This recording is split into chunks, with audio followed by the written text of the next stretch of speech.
নস্টালজিয়ার একটা বড় কারণ হচ্ছে রুটলেসনেস। তুই যেখানে বড় হয়েছিস সেখানেই যদি তুই থাকিস, বড় হয়েও ওখানেই চাকরি বাকরি করছিস বা কিছু একটা কাজ করছিস, ব্যবসা তাহলে তোর কিন্তু নস্টালজিয়ার প্রয়োজন খুব একটা পড়বে না। তো বাড়িতে এসে এবার আমি বাড়িতে ফেরোবার সময় দেখে নিয়েছি, দেখছি যে কিছুতেই ব্যাপারটাকে 90-এর উপর রাখা যাচ্ছে না। তো আমি কয়েকটা উত্তরে দিক ওদিক, বাবা তো আজকে দেখবে না, দেখিয়ে দেবো 90+ হয়ে যাচ্ছে, বাবাও খুশি, খেলতে বেরিয়ে যাবো। তো গেছি, বেরোতে যাবো, বাবা ঢুকেছে খাতাপত্র নিয়ে, যে কোথায় যাচ্ছ, ভেতরে এসো। সম্ভবত মহিলা কনভিকশন অন মার্ডার এবং তার ফাঁসি হচ্ছে, এটা নেই। ভদ্রমহিলা বলছে তার কারণ কি তোমার মনে হয়, যে মহিলারা ইয়ে করে না, মহিলারা খুন করে না? বলে that is not the point. बोले सबूत मिटाने की क्षमता लड़कियों में ज्यादा है। Now you understand the obsession with cleanliness से বলছে এত পরিষ্কার নাকি এই জন্য করে যাতে সবুজ মিটিয়ে যায়। নমস্কার, ওয়েলকাম টু সোল কানেকশন আড্ডার চতুর্থ এপিসোডে। লাস্ট এপিসোডে আমাদের কথা শুরু হয়েছিল শিক্ষা দুর্নীতি নিয়ে, কিন্তু সেখান থেকে যথারীতি চলে গেছিল নস্টালজিয়া, এবং নস্টালজিয়ার বিরাট একটা পর্ব, প্রায় 2 ঘন্টা 21 মিনিট ধরে আমরা আড্ডা মেরেছি অকারণে। তো মারবার পর যেটা দেখা গেল, মানে আমরাই খুব টেনশনে ছিলাম যে এটা কি ঠিক হলো ভুল হলো, বেশি লেন্থ হয়ে গেল।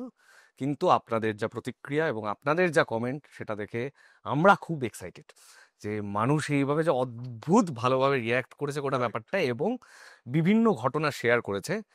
নস্টালজিয়ার একটা টপিকেই ঢুকবো, কিন্তু তার আগে একটা কমেন্ট পড়ে এই এপিসোডটা শুরু করতে চাই। কমেন্টটা করেছে অর্পিতার পাঁচালী বলে একজন। দুর্দান্ত লাগলো, দারুণ নস্টালজিক হয়ে পড়েছিলাম, আর অরুণাবদার ব্র্যাকেটে দাদাটা শুধু অচেনা মানুষ বলে সম্বোধন করবার জন্য বললাম। মজা করে গানের রিমিক কিভাবে হতো সেটা শুনে জাস্ট গড়িয়ে পড়লাম হাসতে হাসতে। আর তখনকার অ্যাড, উফ, অনবদ্য। আমার মতো তখনকার বাচ্চাদের সবার মুখস্থ ছিল। দাদা, আপনি সেই ধারা তেলের অ্যাডটা বলেননি, সেটা আমাদের সবার জিভে জল এনে দিত। সেই বাচ্চাটা খাবারের জগতে দৌড়চ্ছে আর মস্ত বড় একটা লুচি গড়িয়ে পড়ছে, জিলিপি, গোলাপজাম, কত কি খাবার, আর আমরা ভাবতাম এই বোধহয় একটা টিভি থেকে বেরিয়ে আসবে আর গপ করে খাবো। একটা শেষে একটা মস্ত একটা ইলিশ মাছের পিসে কামড় দিয়ে, উফ, জাস্ট জিভে জল এনে দিত। তারপর কিওর কার্পিন তেলের অ্যাড, এটাও ছিল কিওর কার্পিন। হ্যাঁ, আপনি তো রোজ রং পাল্টে পাল্টে শাড়ি পরেন, জুতো বদলান, কিন্তু চুলের বেলায় সেই একই স্টাইল কেন? এটা বোধহয় আমাদের তখনকার সব মেয়েদের দারুণ ভালোবাসার অ্যাড ছিল। আমি তো আলমারিতে ঝোলানো মায়ের শাড়িতে প্রায় সবসময় অ্যাডটা করতাম, আর সাথে সাথে মায়ের প্রচুর বকাও জুটতো। আর পাড়া ভর্তি লোক নিয়ে টিভি দেখা, তার যে আনন্দ, সত্যিই আজ বড় মিস করি সেই দিনগুলো যে এত ভালো ছিল সেই সময়, সেটা বুঝি, কিন্তু আজ বুঝি কি মূল্যবান দিনগুলো চলে গেছে। আপনাদের আড্ডা শুনতে শুনতে হাসতে হাসতে ফিরে গেছিলাম সেই ভালো লাগার দিনগুলোতে। আজ যখন 3টে মানুষের সংসারে সব থেকেও আনন্দকে খুঁজতে হয় প্রাণ খুলে হাসার জন্য, কারণ খুঁজতে হয় তখন এই অল্পক্ষণের আড্ডা যে কতটা জীবনে আনন্দ এনে দিল বলে বোঝাতে পারবো না। ভালো থাকবেন, অনেক ভালোবাসা আপনাদের সবাইকে, আড্ডা চলুক। ও প্রথমে তো থ্যাংক ইউ মানে থ্যাংক ইউ অনেকগুলো, হ্যাঁ, এই অ্যাডগুলো একটু একটু আমারও মনে আছে। না শুধু তাই না, এরকম একটা কমেন্ট সময়, আর সবচেয়ে বড় কথা, যদি দেখ আলটিমেটলি ব্যাপারটা হলো আনন্দ ভাগ করে নেওয়ার মধ্যে আনন্দ আর কিছুতে নেই। একদমই তাই, একদম। এবং এই যে ইয়েটা পড়ার পর আমাদের তিনজনের মধ্যে যেটা আনন্দের হ্যাঁ, ঢেউ বয়ে গেল, স্রোত বয়ে গেল, আর প্রচুর প্রচুর স্মৃতি শেয়ার করেছে সবাই, অনেকে, যে ছোটবেলায় এই ঘটনা ঘটতো। এটা আনন্দ না, আনন্দের উপসর্গ মাত্র। একজন ভদ্রলোক কমেন্ট করেছে, আমার খুব ভালো লেগেছে, সেটা হচ্ছে এটা লিখেছে অরিজিৎ ব্যানার্জি বলে একজন। দুর্দান্ত, 3জনকেই প্রাইভেট বাসে ফেরি করা কালো কালো ঝাল লজেন্স দিলাই। আমি 97 সালে মাধ্যমিক দিয়েছি, সেই সময় 8 আনায় 3টে পাওয়া যেত, সেই দু প্যাকেট রইলো তোমাদের জন্য। বাহ, অনেক থ্যাংক ইউ, অনেক দিয়েছিলাম। মানে এর চেয়ে বেশি ভালো গিফট বোধহয় অনেকদিন। এইটা বাবা মাধ্যমিক মানে পরীক্ষার পর নিয়ে আসতো 1 প্যাকেট করে, আর আমরা খুব এক্সাইটেড হতাম। আর কালোটা মানে কালোটা আলাদা ক্যারেক্টার ছিল। হ্যাঁ, এবং বাকি সব একদিকে, কালোটা আরেক একদম, এবং কালোটা কিন্তু সবাই খেত না, কিছু লোক আছে যারা কালোটা নিতে পারছে আর হ্যাঁ নিতে পারছে। হ্যাঁ, বাকি ছোট ছেলে পেলে এরা তো অরেঞ্জ। হ্যাঁ, 9-10-এ উঠলে পরে কালোটা এবার আমরা ঝাল অ্যাড হলো, ওটা তো কমলা রঙেরটা দিও না তো। তোমরা বয়েস চকলেট খেয়েছো তো? হ্যাঁ, বয়েস চকলেট 1 টাকায় 4টে করে। আমার একটা বন্ধু বয়স চকলেট খেয়ে, বয়েস চকলেটটা কি? এরাম কমলা রঙের র্যাপারে আসতো। ও টফি, গোলটা গোল টফি। হ্যাঁ, বয়স চকলেট। আমার এক বন্ধু সে বয়স চকলেট খেয়ে জিভ লাল করে এইভাবে থুতু ফেলেছে, দেখেছে লাল রঙের থুতু পড়ছে, এবার ডাক্তার ফাক্তার দেখিয়ে ফেলেছে। জিভটা লাল হতো মারাত্মক রকম। হ্যাঁ, আর কমলা হতো হ্যাঁ। অ্যাকচুয়ালি। তারপর ওকে আমরা জিজ্ঞেস করে খেলো, তুই কমলা রঙের থুতু পেলে রক্ত কি করে ভাবলি? বলে না লালই মনে হলো আমার, জানিস। আচ্ছা চলো, তো আছে। এবার এই টপিকটা নিয়ে একটু আগে অরুণাবদার সাথে কথা হচ্ছিল, তো অরুণাবদার সাথেই শুরু করি টপিকটা, দেন তোমার কাছে আসবো। সেটা হচ্ছে যে আমাদের নস্টালজিক আর নস্টালজিয়ানে একটা বিরাট প্রেম আছে, মানে আমরা যখন তখন পারি ওই আগে কি সুন্দর দিন কাটাতাম কোট আনকোট হয়ে যেত। আমার নস্টালজিয়ানে সামান্য একটা হালকা প্রবলেম আছে, নস্টালজিয়া যে এইটা খুবই একটা হালকা সুরসুরি, যেটা দিয়ে দিলেই অডিয়েন্স কানেক্ট হয় বলে আমার ধারণা। এবং ধরো এই আর কি যে পুরোনো দিনের এক ওপেন, খুবই ভালো সিনেমা ওপেন টি বায়োস্কোপ, একটা ফট করে যখন যেই 1900 সালটা পেরিয়ে গেল অমনি ওটার হিট হওয়ার প্রবণতাটা ফট করে বেড়ে যায়। এটা সাহিত্য আমরা খুবই দেখি যে আগে ওই সেই লোডশেডিং হতো, লন্ঠন ফন্টন ইত্যাদি বলে দিলে একটা অডিয়েন্সের গ্রহণযোগ্যতা চলে আসে ফট করে। Correct. এইটা নিয়ে আমার খুবই প্রবলেম যে এইটা বোধহয় একটা শর্টকাট, খানিকটা নস্টালজিয়া, যে যেটা দিয়ে আমি একটু হাতিয়ার করতে পারি দর্শকদেরকে কানেক্ট করবার জন্য, এবং বর্তমানটাকে একটু দূরে সরিয়ে রাখা। যে আমার জীবনে অনেক প্রবলেম, আমি সেটাকে ফেস করবার থেকেও আমি বারবার করে বলতে চাই যে আমাদের সময় বা পুরোনো দিনটা আমি খুব ভালো কাটিয়েছি, এখন অতটা ভালো না, এইরকম বলবার একটা ন্যারেটিভ বোধহয় থাকে। তোমাদের এইটা নিয়ে কি মতামত, যে এই যে মানুষের এত নস্টালজিয়া প্রেম, মানুষের বলতে আমাদের এত নস্টালজিয়া প্রেম? দেখ, নস্টালজিয়া আসলে কি? আসলে আমাদের ফেলে আসা দিনগুলি কিছু ছোট ছোট স্মৃতি। কারেক্ট। এই স্মৃতিগুলো বারবার আমরা রিভিজিট করি, তার কারণ ওই স্মৃতি থেকে আমরা একটা আনন্দ ডিরাইভ করি। মানে আমরা ওই সময়টা, যে সময়টা এটা কাটিয়েছি, সেই সময়টা আমরা আনন্দ পেয়েছি, এখনো আবার রিভিজিট করে ওই আনন্দটা খুঁজে বের করে আনতে চাই। কারণটা কি? সবচেয়ে বড় কারণ হলো, আমার মনে হয় ওটা খুব সেফ একটা জায়গা আমাদের। মানে ছোটবেলা মানুষের জেনারেলি যদি ঠিকঠাক ছোটবেলা হয়, তাহলে জেনারেলি ছোটবেলা মানুষের একটা সেফ জায়গা। কারণ তার কাছে একটা প্রোটেকশন আছে, তার বাবা মা আছে, তাকে প্রোটেক্টেড ভাবে লালন পালন করা হচ্ছে, এবং সে সবকিছু করে উঠতে পারছে না, অথচ ওইখানেই তার মতো করে সে সুন্দর করে নিজের মতো ইনোসেন্ট জায়গা থেকে সে কিছু ভালো স্মৃতি তৈরি করছে। ঠিক। ভবিষ্যৎ ব্যাপারটা তো আমরা জানি না, কি ভবিষ্যৎটা অনিশ্চিত, আর নস্টালজিয়া অতীতটা নিশ্চিত, অতীতটা অলরেডি আমরা জানি যে হয়ে গেছে। সেই কারণে আমরা বারবার ফিউচারের কি বলতো, ফিউচারের তো আনপ্রেডিক্টেবিলিটি। মানে আমি যদি বলি আজকে যে আমি না দেখতে পাচ্ছি আমার যখন 60 বছর বয়স, তখন আমি একটা সি ফেসিং বাংলোতে, হ্যাঁ, উইথ এ প্রপার সানলাইট, সুন্দর একটা সুন্দর বাথ রোব পরে একটা চুরুট হাতে নিয়ে বলছি লাইফ ইজ বিউটিফুল। ঠিক, এটা তো অনিশ্চিত, এটা তো আমি জানি না হবে কিনা। বাট আমার জীবনে যখন প্রথম গাড়ি কেনাটা হয়েছিল, সেই গাড়িটা যখন কিনে গাড়িটা বসেছিলাম, বসে তো লাইফ ইজ বিউটিফুল মন থেকে বেরিয়েছিল, সেটা তো ইজ রিয়েল, মানে ওটা তো ঘটনাটা ঘটেছে। সো আমার মনে হয় সেই কারণেই বারবার মানুষ ওই সেফ, ওই নিরাপদ জায়গাটায় ফিরে যেতে চায়, কারণ প্রত্যেকটা মুহূর্ত তো আনসার্টেন, আর আজকের পরে কালকে কি হবে উই ডোন্ট নো। তো ওই কারণেই নস্টালজিয়ার তো কানেকশন। এবং আমার মনে হয় তুই যেটা আরেকটা জিনিস বললি, সেটা হলো ক্যাপিটালাইজ করা নস্টালজিয়াকে। তাতে অসুবিধা কি? নস্টালজিয়া একটা ইমোশন, নস্টালজিয়া তো একটা ইমোশন। এই ইমোশনটা, একটা মানুষ যদি ইমোশনটাকে কানেক্ট করে বেশ কিছু মানুষের সঙ্গে, তাতে সমস্যাটা কোথায়? সেই মানুষটাও হয়তো, যে বলছে, যে নস্টালজিয়ার কথা বলছে, সেও হয়তো কোনো না কোনো ভাবে ওই আনন্দটা ডিরাইভ করছে সেখান থেকে, সেই কারণে সেরকম গল্প সে বলছে। ওপেনলি বায়োস্কোপের কথা যদি বলি, আমি অরিন্দদার সঙ্গে একটা পডকাস্ট করেছি, অরিন্দদা অ্যাকচুয়ালি ওই সময়টাকে সত্যি সত্যি অতটাই চেরিশ করে, ওই কারণেই সিনেমাটা। কারেক্ট কারেক্ট, না অবভিয়াসলি সিনেমাটা খুব ভালো। মানে আমার প্রশ্নটা ধরো এরকম যে মানে এটা নিয়ে খুবই তর্ক বিতর্ক চলছিল, তোমাদের মতামত বলো। সেটা হচ্ছে যে একটা শিল্পী বা একটা সাহিত্যিক, ঔপন্যাসিক যেই হোক, তাদের একটা কাজ থাকে যে যেইটুকুন যে তোমার সময়টাকে তুমি রিফ্লেক্ট করো। সুনীল গাঙ্গুলি করে গেছে, বিভূতিভূষণ করে গেছে, সবাই শরৎচন্দ্র নিজেদের মতন করে গেছে। এবার ধরো যে আমি এখন বসে আছি এবং আমি এখন সাহিত্যে মোটামুটি যা হয় সেটা হচ্ছে এক নস্টালজিক কথাবার্তা লেখা হয় 2000-এর আগে ম্যাক্সিমাম সাহিত্যিক, বা থ্রিলার লেখা হয়। এবার এই যে নস্টালজিয়া নিয়ে যেটা হয় যে আমি 1900 সালটাকে আবার 2025 সালে লিখছি। আমি যদি 1900 সালেই লিখতে চাই তাহলে তখনকার লেখকদের পড়বো, তখন শীর্ষেন্দু কি লিখছে, সুনীল কি লিখছে সেটাই পড়বো, 70-এর পড়তে গেলে 70টাই পড়বো।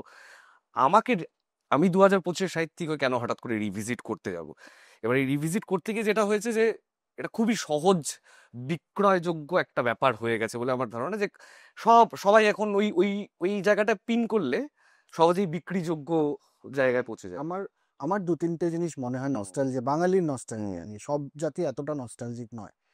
বাঙালি একটা হচ্ছে যে দেখ, ও যেটা বললে যে ছোট ছোট কিছু সময় তো ভালো লাগার জিনিস আছেই। নস্টালজিয়ার একটা বড় কারণ হচ্ছে রুটলেসনেস। তুই যেখানে বড় হয়েছিস সেখানেই যদি তুই থাকিস বড় হয়েও, ওখানেই চাকরি বাকরি করছিস বা কিছু একটা কাজ করছিস, ব্যবসা করছিস, তাহলে তোর কিন্তু নস্টালজিয়ার প্রয়োজন খুব একটা পড়বে না। কারণ তোর আশেপাশের সিস্টেমটা, আশেপাশের পরিবেশটা, জিওগ্রাফিটা, লোকজনগুলো সেভাবে বদলায়নি। তুই তাকে মিস করছিস না। ঠিক। ঠিক আছে, তুই যখনই ওখান থেকে উঠে চলে আসবি তখনই প্রয়োজন পড়বে নস্টালজিয়ার, কারণ আমি ওখানে তো ফিরে যেতে পারছি না। জায়গাটাই বদলে গেছে সম্পূর্ণভাবে। এটা একটা কারণ বলে মনে হয়, যেখান থেকে আইডেন্টিটি পলিটিক্সও তৈরি হয়। দ্বিতীয় হচ্ছে, যেই সময়টাতে আমরা আছি বা ধরো আমাদের জেনারেশনটা আর কি, যেই সময়টা চেঞ্জ দেখলাম আমরা, এটা না সবাই আমরা মাথায় নিতে পারছি না। This is very true. এই যে অ্যানালগ থেকে ডিজিটাল হয়ে এআই হয়ে যাচ্ছে, এটাকে পুরোপুরিভাবে অ্যাপ্রিসিয়েট করার মতো জায়গায় আমরা নেই। এটা নিয়ে আগে আমরা কি করে যাব, সামনের দিনটা কিরকম হবে, সেই অনিশ্চয়তাটা অনেক বেশি আমাদের মধ্যে।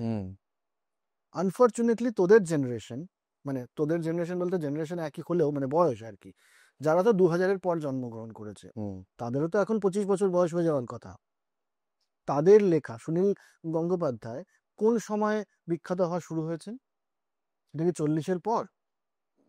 না, তার আগে থেকেই। তার আগে থেকেই। কিন্তু সেই একেবারে 25-30 বছরের ছেলেদের বা মেয়েদের লেখাটা কোথায়? তারা যে তাদের সময়ের লেখাটা লিখবে, সেটা যে মানুষ পড়বে বা সেটা সেই সিনেমাটা দেখাবে, সেটা কোথায়? নেতা নেত্রী বল, রাজনীতির কথাই বল, বা যে কোনো ক্ষেত্রে তো সব 40 ঊর্ধ্ব 50 ঊর্ধ্ব মানুষগুলো রয়েছে, যেখানে অ্যাভারেজ এজটা অনেক কম। তো কাজে আমাদের কাছে নস্টালজিয়া ছাড়া কিছু নেই, কারণ সামনের দিনটা আমাদের কাছে প্রচন্ড অনিশ্চিত, ভয়ের, এবং ওই জায়গাটাতে আমরা ফিরতে পারছি না। যাদের এই সময়টাকে বুঝতে পারছে তারা তো লিখছে না, তাদের বা লিখলেও তাদেরটা উঠে আসছে না। সেটা উঠে আসছে না। আমরা দেখতে চাইছি আবার সুনীল গঙ্গোপাধ্যায়। সেই সময় দাঁড়িয়ে একটা আত্মপ্রকাশ লিখে দেওয়া ফট করে।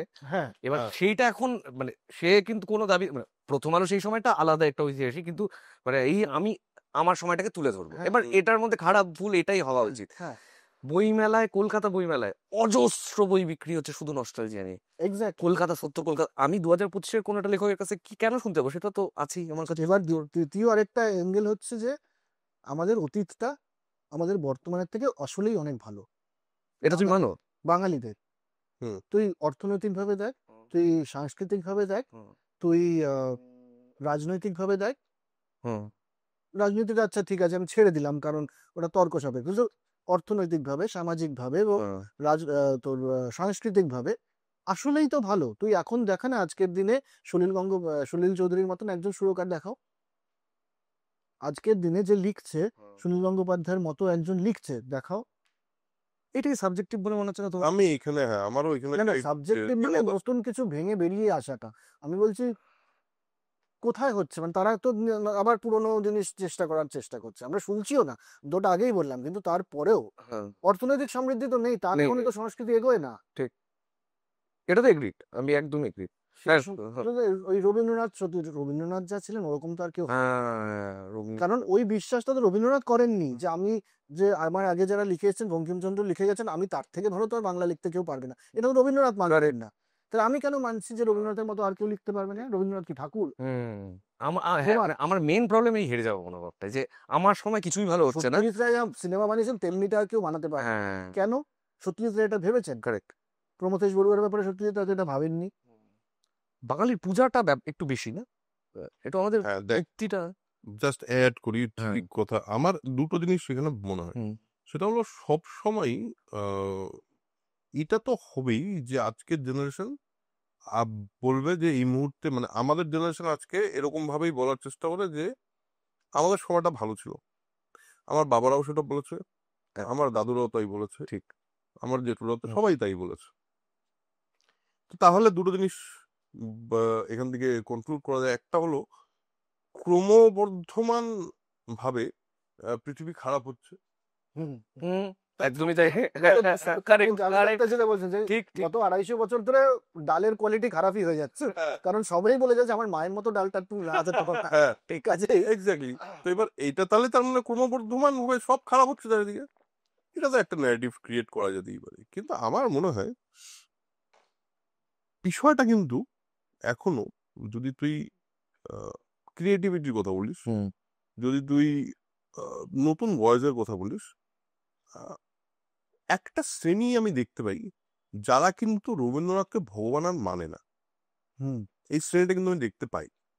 একটা দিন অব্দি আমি দেখতে পেতাম যে মানে রবীন্দ্রনাথ মানে এইরকম কথা বলার লোকও ছিল, আবার রবীন্দ্রনাথকে ডিপলি বোঝার লোকও ছিল। হ্যাঁ। এবং এরকম প্রচুর লোকের সঙ্গে আমার আলাপ হয়েছে। বেশিরভাগ লোক যারা রবীন্দ্রসঙ্গীত গায়, মানে গাইতো আমার সময় দেখা, আমার আশেপাশে দেখা, তাদের কাউকে দেখতাম না যে তারা রবীন্দ্রসঙ্গীত কেন গাইছে সেটা জানে। গাইতে হয়। গাইতে হয় বলে গাইছে। আজকের দিনে দাঁড়িয়ে বরঞ্চ আমি বলছি তোকে, কিছু আর্টিস্ট আছে যে আর্টিস্টদের দেখে আমার মনে হয় যে দে আর ট্রাইং টু টেল, মানে তখনকার সময়, তার সময়ের প্রেম কিরকম, তার সময়ের সমাজ কিরকম, তার সময়ের পলিটিক্স কিরকম, তার সময়ের জীবন দর্শন কিরকম, এটাকে কিন্তু বলার চেষ্টা অনেক ভালো ভালো রাইটার্স এবং সিঙ্গার্স বল, গানের জায়গা থেকে বল বা সাহিত্যের জায়গা থেকে বল, সাহিত্যের জায়গা থেকে সেটা একটু কম বোধ হয়, কিন্তু পৃথিবী ওয়াইজ সেটা অনেক বেশি।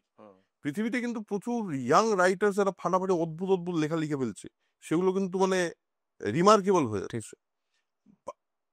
যদি একটা পয়েন্ট অব্দি তো এটা ছিলই যে রবীন্দ্রনাথ আর সত্যজিৎ রায় আমাদের কাছে ঈশ্বর, আমরা আর ভাবতে পারবো না। কিন্তু আজকের দিনে দাঁড়িয়ে এরকম মানুষ কিন্তু আছে যারা সত্যজিৎ রায়কে ক্রিটিসাইজ করার জন্য ক্রিটিসাইজ করতে পারে, মানে করার জন্য বলতে মানে ক্রিটিসাইজ করার মতো করে ক্রিটিসাইজ করতে পারে, আছে। আমার সঙ্গে, আমার এখানেই বসে আড্ডা মেরেছি এরকম মানুষের সঙ্গে, আমরা কথা বলেছি। আমি ইনফ্যাক্ট নিজেও সত্যজিৎ রায়কে বেশ কিছু জায়গায় ক্রিটিসাইজ করি। আমার মনে হয় বেশ কিছু জিনিস উনি ভালো করেননি। এইটা আজকের দিনে বলা কিন্তু আমার মনে হয় একটু একটু মানে অতটা পাপ নয় যতটা পাপ আগের, মানে ব্লাসফেমির মতো ছিল আগে, তুমি ঈশ্বরের বিরুদ্ধে কথা বলতে এরকম টাইপের ছিল। কিন্তু আজকের দিনে মনে হয় সেটা অ্যাকসেপ্টেন্স বেড়েছে। এবং যদি দেখতে চাই ভবিষ্যৎটা, তাহলে আমি কিন্তু দেখতে পাচ্ছি যে আজকে যাদের ধর 27-28 বছর বয়স, তারা যখন 32-33-এ যাবে বা 32-33-এ পৌঁছাবে, তখন কিন্তু তারা একটা জিনিস লিখবে, কারণ তারা এখন ওই ওই ওই পৃথিবীটাকে একটু অবজার্ভ করছে বলে আমার বিশ্বাস, তারা লিখবে। আরেকটা জিনিস হচ্ছে যে আমার মনে হয়, মানে দেখ, রিয়ার ভিউ মিরর তো গাড়িতে থাকতে হয়, না হলে পরে হবে না। ঠিক। তোমাকে গাড়ির পেছনটা থাকতে হবে, রুটলেসনেস। ঠিক। হ্যাঁ, কিন্তু রিয়ার ভিউ মিরর দেখে কখনো গাড়ি চালানো যাবে না। গাড়িটা চালাতে গেলে পরে যেটা অনেকেই বলেন যে আমার আগামীকালটা আমার আজকের থেকে বেটার হবে, এটাতে বিশ্বাস করতে হবে। এই বিশ্বাসটা যদি না থাকে তাহলে তোর পেছনে তাকানো ছাড়া কোনো উপায় নেই। আমার মনে হয় কোথাও একটা, এবং আমি সমস্ত বাঙালিকে এক করতে পারছি না, কারণ আমি দীর্ঘদিন বাংলাদেশে কাজ করেছি, বাংলাদেশিদের মধ্যে, মানে বাংলাদেশের মানুষের মধ্যে এই ব্যাপারটা নেই, মানে ওরা আগামীটা আরো বেটার হতে পারে এই ভাবনাটা নিয়ে বা এই বিশ্বাসটা নিয়ে একটা বড় সংখ্যার বাংলাদেশের মানুষ চলে। আচ্ছা। তাদের মধ্যে ওই নস্টালজিয়া প্রীতিটা প্যাথোলজিক্যাল লেভেলে চলে যায়নি। কিন্তু এপারের আমরা যারা বাঙালি, কলকাতা নির্ভর যে বাঙালি বা পশ্চিমবঙ্গে, এখানে এই বিশ্বাসটাকে প্রশ্রয় দেওয়া বোধহয় একটু কম হয় যে আগামীকালটা আমার আজকের থেকে বেটার হবে, গতকালের থেকে নয়, আজকের থেকেও বেটার হবে। কারণ সবকিছুতেই নতুন কিছু করলেই একটা ওই ওই প্রশ্রয় দিতে হবে, তো তোকে বাচ্চাদের প্রশ্রয় দিতে হবে। শিশু মানে আমি বলছি তোরা যারা করছিস, আমাদের থেকে ধর 10-12 বছরের ছোট, তোরা যারা করছিস সেটাকে তো অ্যাপ্রিসিয়েট করতে হবে। ঠিক।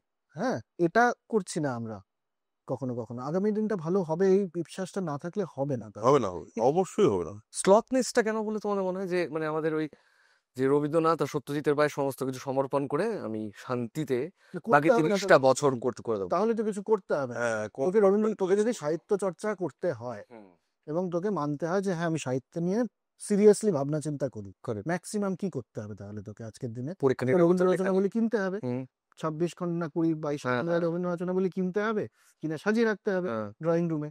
সাজিয়ে রাখলি, সুন্দর লাগে দেখতে, ওগুলো বাইন্ডিং গুলো সুন্দর, তোর কাছে একটু টাকা থাকলে তুই লেদার বাইন্ডিং কি, ঠিক আছে? এবার তারপরে তুই যদি আরো সিরিয়াস হস তাহলে ওগুলো পড়তে হবে, ঠিক। তারপর তোর ওগুলো নিয়ে পোস্ট করতে হবে। আমি কি বুঝলাম, তার বেশি তো তোকে খাটনি খাটতে হচ্ছে না।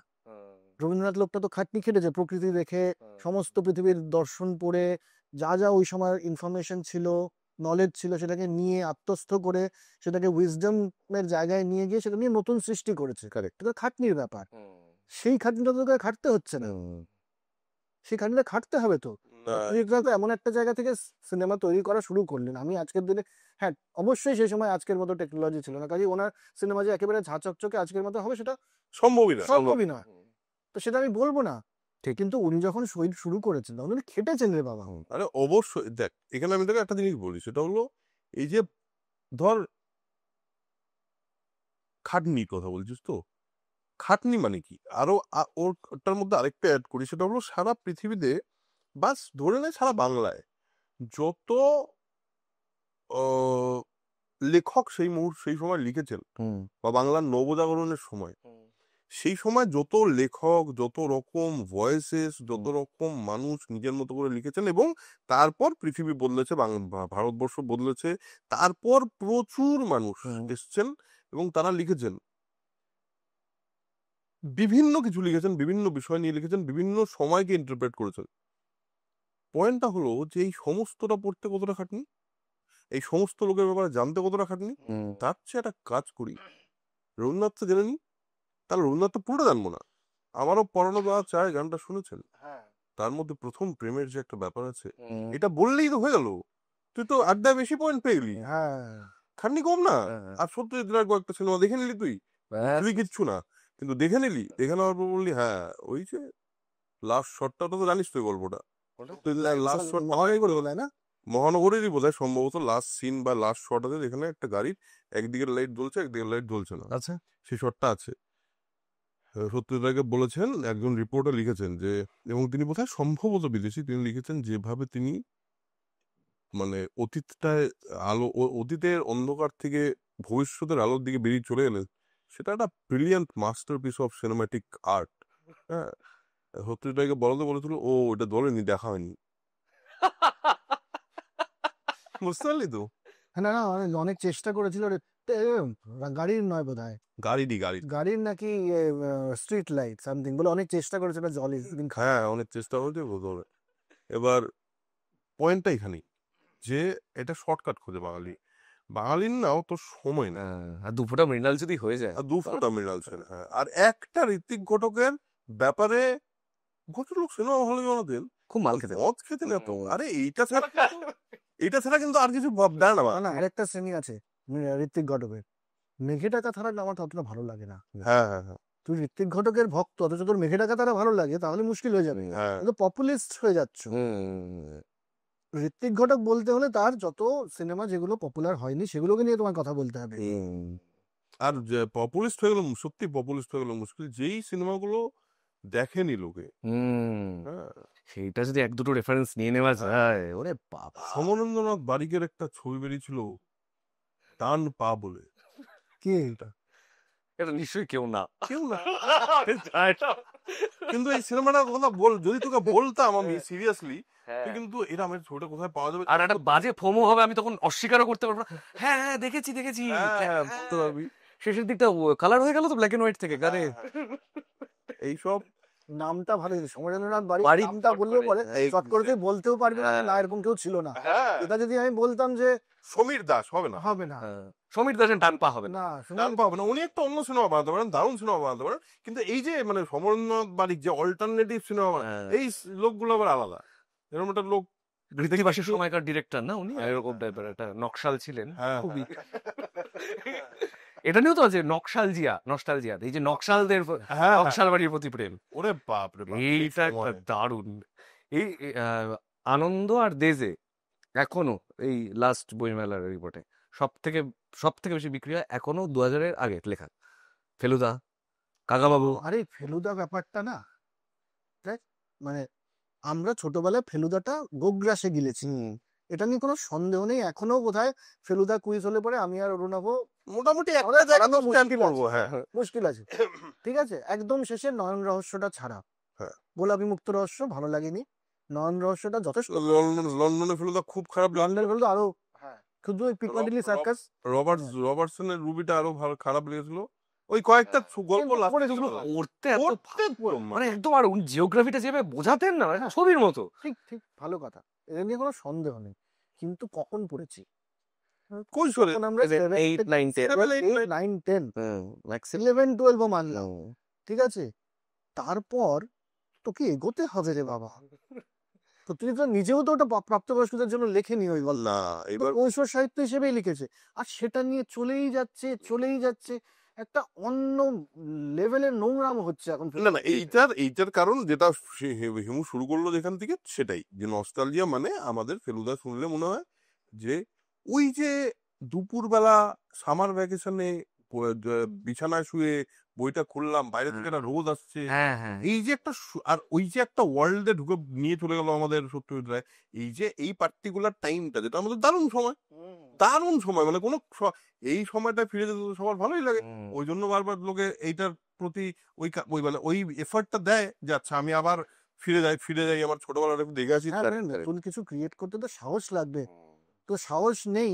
তুই বললি যে আমি জয় বাবা হিমুনাথ একটা সিনেমা বানিয়ে দিলাম বেনারসে বেস করে, তাহলে তো হবে না। তাহলে তুমি এগোচ্ছ কোথায়? তোমার একটা বানিয়ে দিলাম, ধর বল কিছু একটা, ধর সিমলা জমজমাট, তুমি তো কোনো অনেস্টি নেই তোমার, তুমি কোনো ট্রিবিউট দিচ্ছ না। ট্রিবিউট দেওয়ার হলে পরে তোমার 15 বছর ধরে তুমি ট্রিবিউট দিয়ে আসতে অনেক রকম ভাবে। ওই রাজস্থানে সাবধান টাইপের কিছু, রাজস্থানে সাবধান বলে দিচ্ছ, জয়সালমের সাবধান, হ্যাঁ, মানে যাই হোক, সবাই মানে ট্রিবিউট দিচ্ছে, একসাথে সবাই মিলে ট্রিবিউট দিচ্ছে। কখন? যখন কিনা কানে দাঁড়া যে ফেলুদার নামটা জুড়ে দিলে পরে, জয়সালমের বললে পরে, সোনার কেল্লা বললে পরে, জওয়াহরলাল বললে পরে, বা ওই চেহারার কাউকে, গোলগাল একটা মানুষ, 5 ফুট 5.5 ফুট হাইটের একটা মানুষ, টাক মাথা, একটা গোঁফ লাগিয়ে দিলে পরে, এবং তাকে একটা মানে একটু মজার ছলে কথা বলেন এরকম একজনকে দিলে পরে তাকে লোকে জটায়ু মনে হবে। এই চালাকিটা তো অসৎ ব্যবহার, এটা আমার মতো। এটা কোনোভাবেই কাউকেই এগিয়ে নিয়ে যাচ্ছে না তাদের ব্যাংক ব্যালেন্স। সত্যি তাই। অডিয়েন্স হিসেবে, আমাদের পাঠক হিসেবে একটু আমরা দেখছি না তো, মানে টাইম ওয়াইজ মানে লেখকের সংখ্যা কমছে, মানে পাঠকেরও টেস্ট বদলাচ্ছে, বা পাঠকও নিশ্চয়ই চাইছে না। আমাদেরও একটু মানে পাঠক হিসেবে একটু দুরবস্থাই হয়েছে বলে মনে হয়। হিসেবে দুরবস্থা হবে না, কারণ আজকে আমার মেয়ে, মানে সেটা তোমাদের কি মনে হয় ভাইস ভার্সা, এটা যে মানে ভালো কিছু পাচ্ছে না বলে পাঠকের অবস্থা এটা, নাকি পাঠকের অবস্থাই বলে ভালো কিছু ক্রিয়েট হচ্ছে? দুদিকেই। কারণ এখন বাংলা মিডিয়ামে কজন পড়ছে? আগের দিন যেই কথাটা হচ্ছিল যে বাংলা মিডিয়ামে তো পড়ছে না, যারা পড়ছে তাদেরও বাংলা বই পড়ানোর অভ্যাস না পড়তে হবে। এই যে একটা গেল, আজকেই সকালবেলা দেখছিলাম যে এই কালকে বোধহয় মেডিকেলের রেজাল্ট বেরিয়েছে, তো সেখানে একটা কোনো জায়গার একটা কোচিং সেন্টারের বহু ছেলে মেয়ে চান্স পেয়েছে, পুরো আনন্দ, ডিজে বানিয়ে গান করতে করতে তারা প্রসেশন করছে। এই যদি একটা দেশের সংস্কৃতি হয় তাহলে পরে তো, আর তারা কি অন্য সময় কি করবে? মানে কোন বইটা পড়বে তারা? আমাদের সময় এমন কেউ ছিল না যে মাধ্যমিকে প্রথম হয়েছে, উচ্চ মাধ্যমিকে প্রথম হয়েছে, তাকে বল যে ফেলুদার 5টা গল্প পড়িসনি, না, কেউ বলতো না, বলতে পারতো না, কারণ পড়েছে তারা। এখনই যে আমি বলছি না আজকের জেনারেশনের কথা, বাবা মারাই দায়ী, আমাদের জেনারেশনই দায়ী। ওদেরকে যে একটা মেশিনের মধ্যে ঢুকিয়ে দিচ্ছি আমি, ঢুকিয়ে তোমার একমাত্র উদ্দেশ্য হচ্ছে ক্লাস 12-এর পরে একটা কলেজ, মেডিকেল, ইঞ্জিনিয়ারিং, হেন তেন বা যে কোনো অন্য এই রাগমারলের মধ্যে ঢুকিয়ে দিয়ে তাদের তো সম্পূর্ণ নষ্ট করে দেওয়া হচ্ছে। ও আর 5 বছর পরে ডাক্তার হয়ে, ইঞ্জিনিয়ার হয়ে, বা যা কিছু হয়ে, বা কি লাভ হলো সমাজ? মেশিন তৈরি হলো তো। এই মেশিনারিটার জন্য একটা, জানি না আমি ঠিক কিনা, তাও বলছি যে ধরো এই যে আমাদের সময় বলতে খুব কিন্তু চাকরি পাবার আগের, মানে চাকরিটা একটা যদি দেওয়াল হয়, আগের সময় বলতে তার ঠিক আগের পার্টটা হয়ে যায়। ছোটবেলা, স্কুল লাইফ, কলেজ লাইফ অব্দি আগে চাকরি পাওয়াটা কাউকে খুব একটা বিরাট কিছু অ্যাড করে বলে মানে মানে ওই সময়টা থেকে কেউ একটা ভালো থাকার জীবনটা করে দেখতে। এই বরুণ গ্রোভারের একটা ইন্টারভিউ দেখছিলাম আবার, হ্যাঁ, যে বলছে আমি তো জীবনে শান্তি চাইছিলাম, আমি চাই যে আমি গ্রামের বাড়িতে ফিরে যাব, সব যাবো, যে ওই কিছু একটা খাওয়া দাওয়া করবো, চাষবাস করবো, সুন্দর সুখে শান্তিতে বাকি জীবনটা কাটাবো। বলছে এইটা তো আমার কাছে অ্যাভেলেবেল ছিলই, যে এইটা তো আমি এখনই করতে পারি, কিন্তু আমি করছি না কেন, করতেই পারছি না কিছু, ওই যে উদারীকরণ, উদারীকরণ, হ্যাঁ, বাজারের বাজারের globalization। উদারীকরণ। হুম। হ্যাঁ, না, প্রশ্নটা কি দাঁড়ালো তাহলে, যে মানুষের জীবন থেকে মানুষের দাবিটা কি, সেটাই আর মানুষ চাকরি পাওয়ার পরে মানুষ কিভাবে কেন হ্যাপি না। হ্যাঁ হ্যাপি না। হ্যাঁ, এবার এখানে আমার পরিষ্কার বক্তব্য আছে, সেটা হলো মানুষ চাকরি করে গেল, একটা মানুষকে আজকে দেখা, মানে একটা মানুষ কেন, অনেক মানুষই আছে এরকম, কিন্তু স্টিল এই সংখ্যাটা খুব কম, যারা আমি না একটা চাকরি করব, আমার না হেভি মজা হবে, এই ভাবনা থেকে চাকরি করে কটা লোক, নাকি এই ভাবনা থেকে চাকরি করে আমাকে একটা চাকরি পেতে হবে আর আমাকে যেভাবে হোক টাকা ইনকাম করতে হবে, এবং টাকা ইনকাম করার পর কি করতে হবে, টাকা ইনকাম করার পরে একটা পয়েন্ট থাকবে, যে পয়েন্টটা আসবে জীবনে, যে পয়েন্টটা আমি সমস্ত কিছুর বাইরে, সমস্ত কিছু আমার সেটেল হয়ে গিয়ে সব দায় দায়িত্ব মিটিয়ে আমি একটা এমন জায়গায় থাকবো, বিচে গিয়ে মাত্র বিচে গিয়ে বাথরুম পরে লাইফ ইজ বিউটিফুল। সেলুদা পড়তে পড়তে। হ্যাঁ, এবার এই যে এই পুরোটা, এই আলটিমেটলি একটা লক্ষ্যের জন্য আমরা করতে, সেটা হলো সুখ বা আনন্দ বা শান্তি। কোনো একদিন সুখ আর শান্তির মধ্যে ডিফারেন্স আছে, শান্তিই বলবো এটাকে, সুখ তো মেটেরিয়ালিস্টিক জিনিসও পাওয়া যায়। এবার পয়েন্টটা হলো যে চাকরি যদি করে মানুষ, যেই জিনিসটা ধর করছে, একটা মানুষ চাকরি করছে, চাকরি করে যদি সে বেশ কিছু মানুষ আছে যারা চাকরি করে একটা দুর্দান্ত হয়, মানে দুর্দান্ত তোর কি বলবো, দুর্দান্ত সাকসেস পায়, দুর্দান্ত নাম পায় সারা পৃথিবী জুড়ে, ভারত জুড়ে।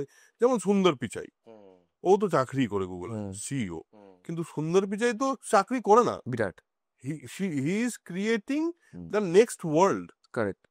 এই পৃথিবীতে এই ধরনের মানুষ যারা সত্যি কিছু ডিফারেন্স তৈরি করছে সমাজের মধ্যে চাকরি করে, প্রচুর মানুষ আছে এরকম, কিন্তু সেই সংখ্যাটা খুব কম। বেশিরভাগ মানুষ গ্রাসাচ্ছাদনের জন্য চাকরি করছে। এখানে ওই গল্পটা মনে পড়ে আমার খুবই, ওই যে একটা লোক শুয়েছিল, একটা লোক এসে বললো যে কি দাদা কি এখানে শুয়ে আছে, কি করছো তুমি? যে ল্যাদ খাচ্ছি। বলছে যে এখন ল্যাদ খাচ্ছ, তোমার কাজ করার সময়? বলে হ্যাঁ, কাজ করার সময় তো বটে, তুমি কি করো? বলে কাজ করি। তুমিও কাজ করো? কাজ করে কি করবো? কাজ করে টাকা কামাবে। আচ্ছা, টাকা তো কামানো, টাকা কামিয়ে কি করবো? টাকা কামাবে, টাকা কামিয়ে জীবনে যা যা স্বাদ আলাদা আছে সব পূরণ করবে। বলছে হ্যাঁ করবো। তারপরে? বলে তারপর নিশ্চিন্তে শান্তিতে শান্তিতে শুয়ে থাকবে। তাকে বললো আমি এখন কি করছি? কিন্তু করার কি? পয়েন্টটা হলো, গৌরগোপাল দাসের একটা কথা আমার খুব ভালো লাগে, বেশিরভাগ মানুষ সব দিনে 8 ঘন্টা করে কাজ করে ধরলাম এভারেজ, তাহলে 8 ঘন্টা ইন্টু 5 দিন যদি ধরি, তাহলে 40, মানে 1 সপ্তাহে 40 ঘন্টা, 1 মাসে কত ঘন্টা হলো? 4 × 16, 160 ঘন্টা। 160 ঘন্টা ধর, না কিসের, হ্যাঁ আচ্ছা ঠিক 4 × 16, 160 ঘন্টা, মানে 160 ঘন্টা ইন্টু 12 কত হলো? কেন আমাকে জিজ্ঞেস করছিস? তুমি এসব করতে পারো বলে। 1900 সামথিং। হ্যাঁ, 1900 সামথিং ঘন্টা ধরে নিলাম আমি, 2000 ঘন্টা। একটা মানুষ জীবনের একটা বছরের 2000 ঘন্টা একটা এমন কাজে দিচ্ছে যে কাজটা করতে তার ভালো লাগছে না, এটা তো খুব ডেঞ্জারাস। আসলে তো মানুষের উচিত যে এমন কোনো কাজ করা, এই 200 ঘন্টা আমি এমন একটা কাজে দেবো যেটা থেকে আমি টাকাও ইনকাম করবো, আবার আমার মানে ভালো লাগাও জেনারেট হবে, ভালো লাগাও পয়েন্টটা হলো আজকের জেনারেশন, কিন্তু এই মুহূর্তে জেনারেশনের কথা যদি বলিস, বেশ কিছু মানুষ কিন্তু এই চাকরি বিমুখ হচ্ছে তারা। তার কারণ তারা সোশ্যাল মিডিয়াতে একটা জায়গা, মানে সেটার ভুল দিক, খারাপ দিক, ভালো দিক, খারাপ দিকের কথা বাদ দিয়ে বলছি আমি, সোশ্যাল মিডিয়ায় কিন্তু এরকম অনেক ক্রিয়েটার আছে যারা ভালো ভালো ক্রিয়েটার, যে জিনিসপত্র ক্রিয়েট করে তারা কিন্তু তাদের লাইভলিহুড চালাচ্ছে, তারা কিন্তু জবের বিরোধী হচ্ছে। তার মানে দিস কনসেপ্ট অফ এই যে চাকরি পেতেই হবে আমাকে, না হলে কিছু করতে, তার মানে আস্তে আস্তে কিন্তু ভাঙছে। ঠিকই, আমাদের জেনারেশনে এটা ছিল। আরেকটা তবে এটাও তো ঠিক অরুণাভ, যে সবাই যদি এটা মনে করে তাহলে তো হবে না, অসম্ভব। হ্যাঁ, করতে হবে তো কাউকে কাজগুলো। এই সবাই যদি স্টার্ট আপ চালু করে দেয়, সবাই যদি নিজেদের মতন করে ইন্ডিপেন্ডেন্ট কাজ করা শুরু করে, তাহলে তো হবে না। মানে এই যে ধর এই যে জলটা খাচ্ছি বা এই যে এই গ্লাসটা তো একটা কোম্পানিতে বানানো হয়েছে, হ্যাঁ হ্যাঁ তাহলে সেখানে কাজ করতে হবে মানুষজনকে যারা এই কাজটা করবে। ঘটনাটা হচ্ছে যে আমরা যে পড়াশোনাটা করেছি বা যে প্রিপারেশনটা বা যে ট্রেনিংটা হয় চাকরি পাওয়া অব্দি, আমার মনে হয় তাতে এই জিনিসটা শেখানো হয় না যে তুমি যে কাজটা করতে যাচ্ছ এটাতে কি হবে, why this work is important, why this job is important why this job is important for you। টাকা ছাড়া, হ্যাঁ টাকা ছাড়াই যে কাজটা কি তোমার জন্য ইম্পর্টেন্ট, তোমাকে কতটা উন্নত করছে। দ্বিতীয়, এই কাজটা সমাজের এবং দেশের জন্য এবং সমস্ত পৃথিবীর জন্য কি হচ্ছে এটা। প্রত্যেকের কাজের মধ্যে কিছু না কিছু হচ্ছে, কিন্তু ঠিক এটা এমন এমন কারো কাজ নেই পৃথিবীতে যার কাজে একেবারে গুন্ডা বদমাস ছাড়া তাদের কাজের ইম্প্যাক্ট আছে। প্রোডাক্টিভিটি নেই, এরকম কোনো কাজ নেই। কিন্তু প্রোডাক্টিভিটি, এবং সেটা কিন্তু ধীরে ধীরে ধীরে ধীরে এগিয়ে নিয়ে যাচ্ছে মানুষকে, মানব সভ্যতাকে এগিয়ে নিয়ে যাচ্ছে। এই রিয়েলাইজেশনটা যেদিন আমাদের চলে আসবে, ধর একটা যে কোনো কাজ বল তুই, যেটাতে মনে হয় যে একদম কোনো ইউটিলিটি নেই, যেটা মানুষ শুধু চাকরির কাজের জন্য মানে টাকার জন্য করছে। এরকম কোনো কাজ নেই। তার একজন আইটি ইঞ্জিনিয়ার, তার মনে হতেই পারে যে সারাদিন যে আমি বসে বসে এই কাজটা করে যাচ্ছি এটার কোনো ইউটিলিটি নেই আমার ইয়েতে, সমাজের জন্য। হ্যাঁ সমাজের জন্য। কিন্তু ও তো একটা কিছু ক্রিয়েট করছে, ও শুধু ক্রিয়েট করছে না, ওর সাথে সাথে জুড়ে জুড়ে অন্য কিছু, অথবা যারা ক্রিয়েট করছে তাদেরকেও হেল্প করছে। তা না হলে পুরো চাকরিটাই থাকতো না, ওর প্রয়োজনীয়তাটাই থাকতো না, যদি না ওর মানে ওই কোম্পানির ওই সমস্ত অর্গানাইজেশনের একটা ক্রিয়েশন না হতো। একদম ওই ক্রিয়েশনটা হচ্ছে বলে মানব সভ্যতাটা এগোচ্ছে, পৃথিবীটা এগিয়ে যাচ্ছে ধীরে ধীরে। ঠিক ঠিক। এরকম কয়েক লাখ আইটি ইঞ্জিনিয়ার, কয়েক কোটি আইটি ইঞ্জিনিয়ার কাজ করেছে বলে আজকের দিনের এই মুহূর্তে যেইটুকু কাজ করেছে তারা করেছে বলে আজকের দিনে দাঁড়িয়ে আমরা টেকনোলজি বলে বিষয়টার কথা বলতে পারছি, একদম এআই এর কথা বলতে পারছি। একদমই তাই। ধর ব্যাংকে কাজ করে, আমি তো মানে ব্যাংকারদেরকে সাধারণত জেনারেলি ক্রিয়েটিভ লোকরা, আমি তো ব্যাংকে কাজ করি না বলে একদম ব্যাংকের কাজটা সবচেয়ে নিকৃষ্ট বলে মানা হয়, কারণ ওখানে সোজাসুজি ভাবে কিছু হচ্ছে না। কিন্তু ব্যাংকের একটা যে কাজ করছে ব্যাংকে, তার একটা খুব গুরুত্বপূর্ণ কাজ হচ্ছে সে সমস্ত সমাজ এবং দেশের জন্য অর্থ ক্রিয়েট করছে, মানি ক্রিয়েশন হচ্ছে ব্যাংকের দ্বারা। ওই মানিটা ক্রিয়েট না হলে পরে আর কিছুই হবে না। পৃথিবীতে যে এগিয়ে যাচ্ছে ওই মানি ক্রিয়েশনের জন্য হচ্ছে। কাজে ব্যাংকের প্রত্যেকটা এমপ্লয়ির বোঝা উচিত যে আমরা যে কাজ করছি সেটা সমাজে কি দিচ্ছে, সেটা যদি একবারে বুঝে যায় কেউ, তাহলে পরে কিন্তু অনেকটা ব্যাপার সামলে কাজ করাটা সহজ হবে। আমি তোকে বলছি, আমি নিজে সেলসে কাজ করছি, আমি সেলসে মোটামুটি ভালোই করেছি। সেলসে কখন ভালো করেছি আর কখন খারাপ করেছি এটা যদি বুঝতে হয়, তখনই ভালো করেছি যখন আমার মনে হয়েছে যে এই পার্টিকুলার প্রোডাক্টটা বিক্রি করা দরকার, মানে এই যে লোকটা আছে তার কিন্তু বেনিফিট হচ্ছে এটাতে। এটা যখন আমি বিশ্বাস করেছি তখন কিন্তু বিক্রি হয়েছে। তার আগে যখন আমি ভেবেছি যে না এই মালটা এখানে লোকটাকে গছাতে হবে, হয় না এরকম, তখন কিন্তু বিক্রিটা ঠিক হয়নি, ঠিক, বা আমার কাজটাও ঠিক করে ওয়ার্ক করবে।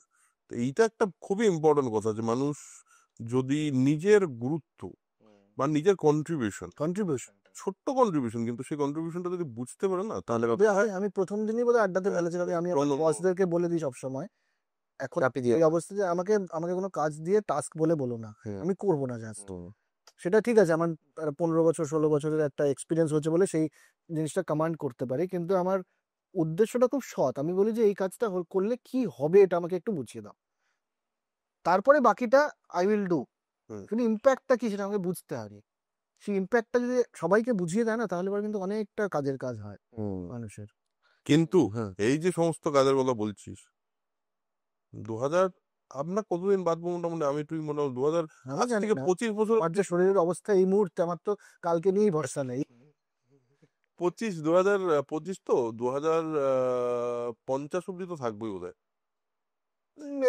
মেরে কে 50 অব্দি থাকি, তাহলে এই আলোচনাটা ম্যাটার করবে না আর। কারণ তখন পৃথিবীর সমস্ত চাকরি এবং সমস্ত জব রুলস ডিফাইন হয়ে গেছে, শেষ হয়ে গেছে সমস্ত জব রুলস। কারণ এআই যেটা শুরু করবে বা শুরু করে দিয়েছে অলরেডি, সমস্ত জব রোল ডিফাইন হয়ে যাবে।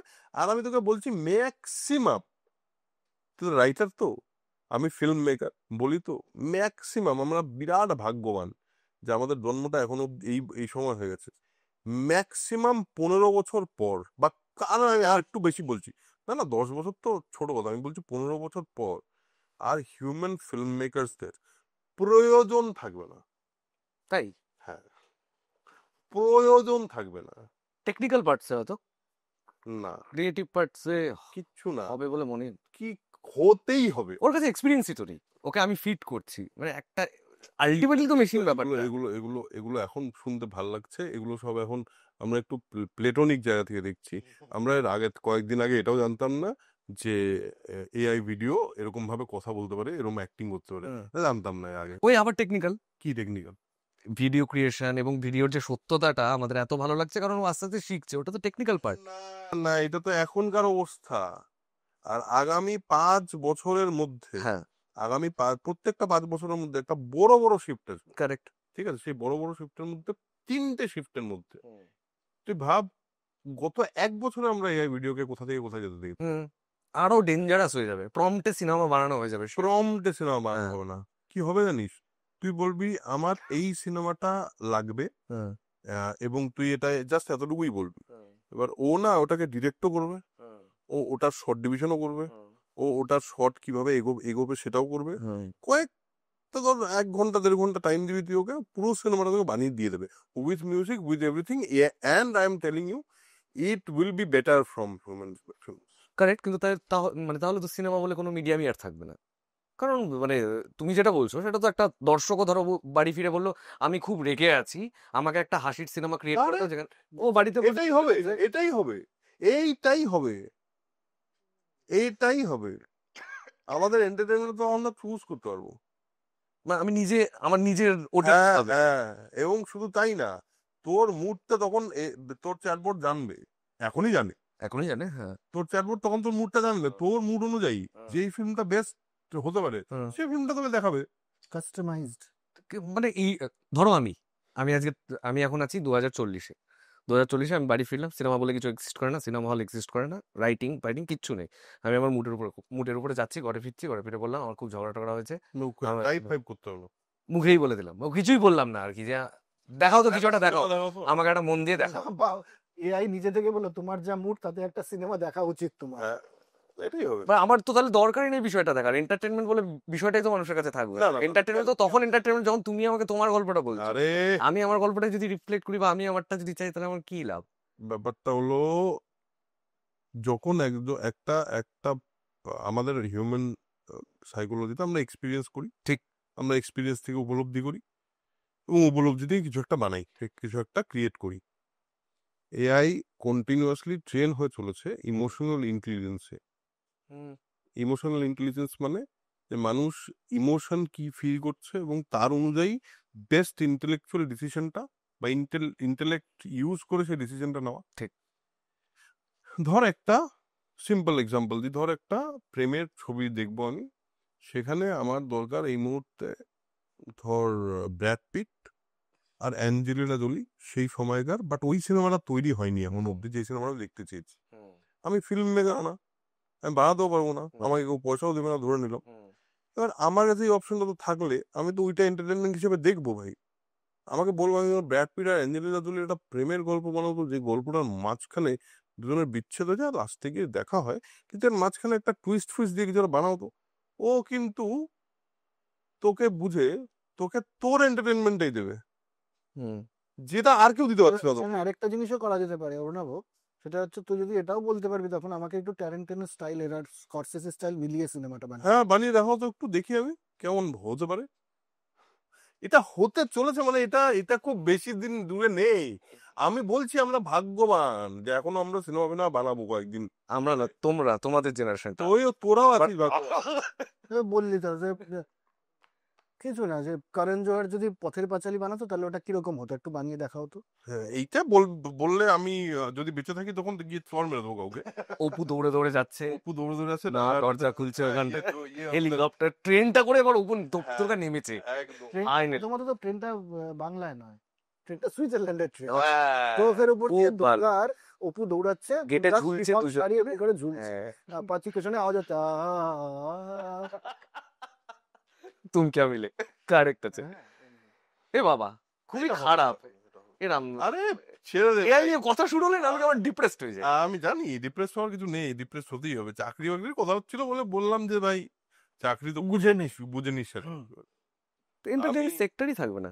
না না না না, অনেক সেক্টর। গান তো মানে আমি সুনো অ্যাপে দুটো গান ক্রিয়েট করলাম। আমি জাস্ট প্রম্পট দিয়েছিলাম যে এরকম টাইপের, আমার এরকম মুডে এরকম টাইপের অনলাইনে 1 মিনিট লাগলো, গানটা বের করে দিল। তারপরে গানটা ইউজও করলাম, করবার পর সবাই শুনে বলছে ভাই কে বানিয়েছে ভাই, এটা লিরিক্স তো হেভি টেভি, তুই লিখছিস নাকি?